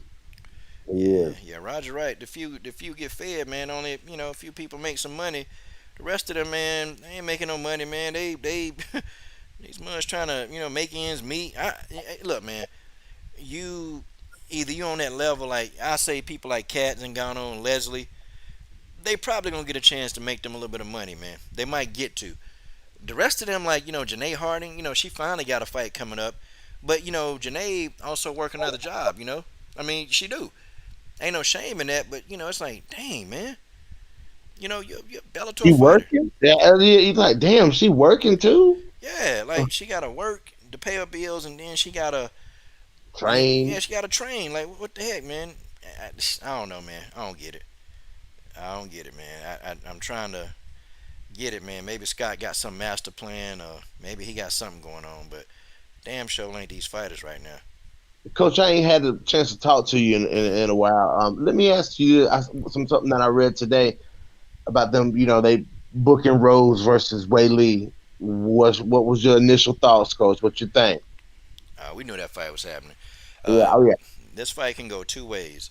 This fight can go Rose actually dominating the fight, being patient, and actually using her range, or this fight can go where Rose lose focus, and Rose let John Wallay get in on the inside, and Rose could probably get knocked unconscious. It's don't that's the only two things that's gonna happen.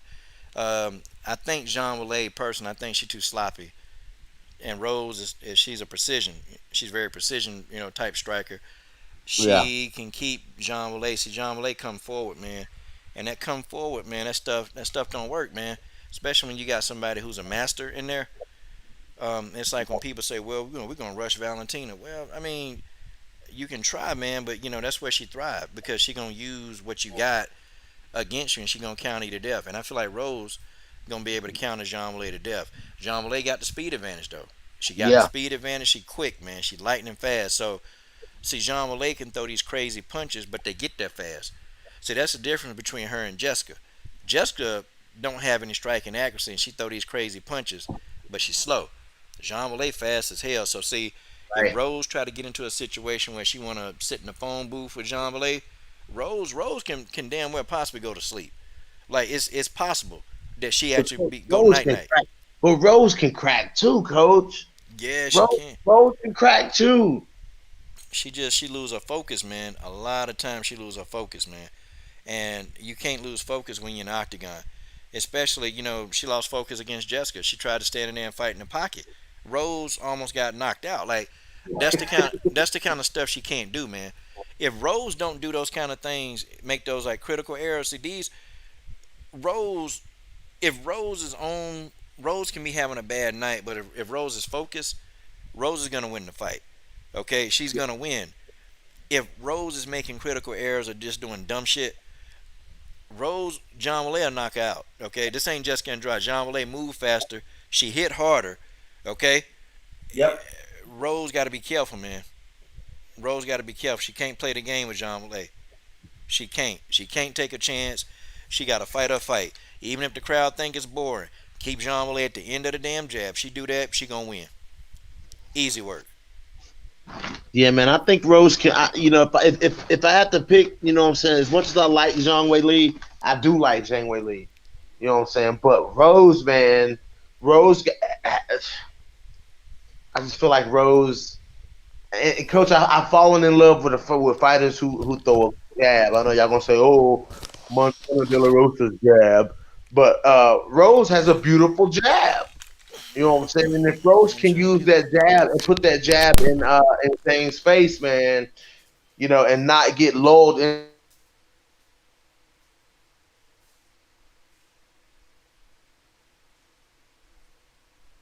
with Zhang, man, and I think that messed her up.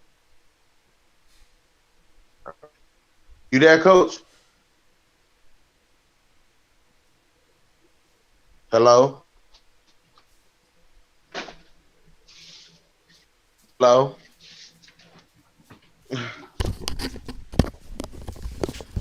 Oh shit. hello. Man, I'm right here, man. Sorry, man. Smell Oh, something oh, burning, my man. bad. Like damn, something burn up in the crib. Yeah, ain't burn my stuff down. Damn, Coach. Yeah, man. Yeah, all right. Yeah, I thought someone burned it, man. Left my dang my stuff, my lunch for tomorrow, man. I let my quinoa, man. That burned up, man. Pissed off now. Yeah, I don't know if y'all ever eat that stuff, man. It's Quinoa. Yeah, I've tried it. I can't eat it on a regular though. yeah, you gotta spice it up real good. It tastes good. It's alright. It's a rice substitute, man. Keep you from gaining weight. Well, I use instead of rice, I do cauliflower rice Oh, okay. or cauliflower mashed potatoes. You know what I'm saying? With cauliflower, Yeah. you buy it in a bag and shit. Yeah, that's what I use. Okay. But I think Rose can beat Zane, Coach. I think she can too. What about You you, know, Robert? What Robert Henry at? that's what I'm saying. Where he go? he Where says he go? he says savage. Man. That's my guy. Yeah, then he started laughing. Boy, that'd be funny as hell. But Man, man, that dude is crazy, Coach. yeah, he crazy. Man, I got to get the smoke out the house, man. I got to get off this stream, man. The Yes, stuff sir. done burnt my Yes, dang on sir. quinoa, man. I'm going to sit back and just laugh at myself now. Oh, man. Yeah. George said he drinking more water. Yeah, yeah, it's overly Good. priced, man. It's overly priced stamina. But man, thank y'all for coming on, man. We got to do it again, man. We got to make up some stuff, man. Figure out something to talk about, man. Shoot, we'll get it Yes, in. sir. We'll get it in, man. We'll get it in. It was a good little debate, man. You and Robert, man, y'all brought it down though, man. It was fun, man. Yes, sir. Yes, sir. Yeah, Coach, yeah, I'm gonna get off it, man. yeah. I think you and Robert, man, y'all should do some shows together, man. Absolutely, man. Yeah, I'm thinking about that too, man. And coach, I'm gonna get you in. Me and the guys from Bloody Canvas, we're starting a new little, um, like a little mini series. We're gonna do it probably once or twice a month, and we're gonna pick a division, and we're gonna look at the last five champions of that division. Mm, Okay. In well, not the last five champions, within the last 5 years, who's been the champion, and we're going to the debate is going to be, were those champions great, or did they capitalize on a stale moment in the division? okay, That's a man. good that's a good that's a good little topic. Yeah, Were man. these champions really the best in the world, or was the division really just lacking at that time? Oh, y'all gonna bring the house down, man. Okay, I can't wait to Yeah, watch, man. I can't wait to watch. yeah, yeah, yeah, absolutely. So yeah, that's what we got coming up, guys. But anyways, I'm out of here, guys. Salute, coach. Y'all Salute. take care of yourself. You too, brother. Later, later, everybody.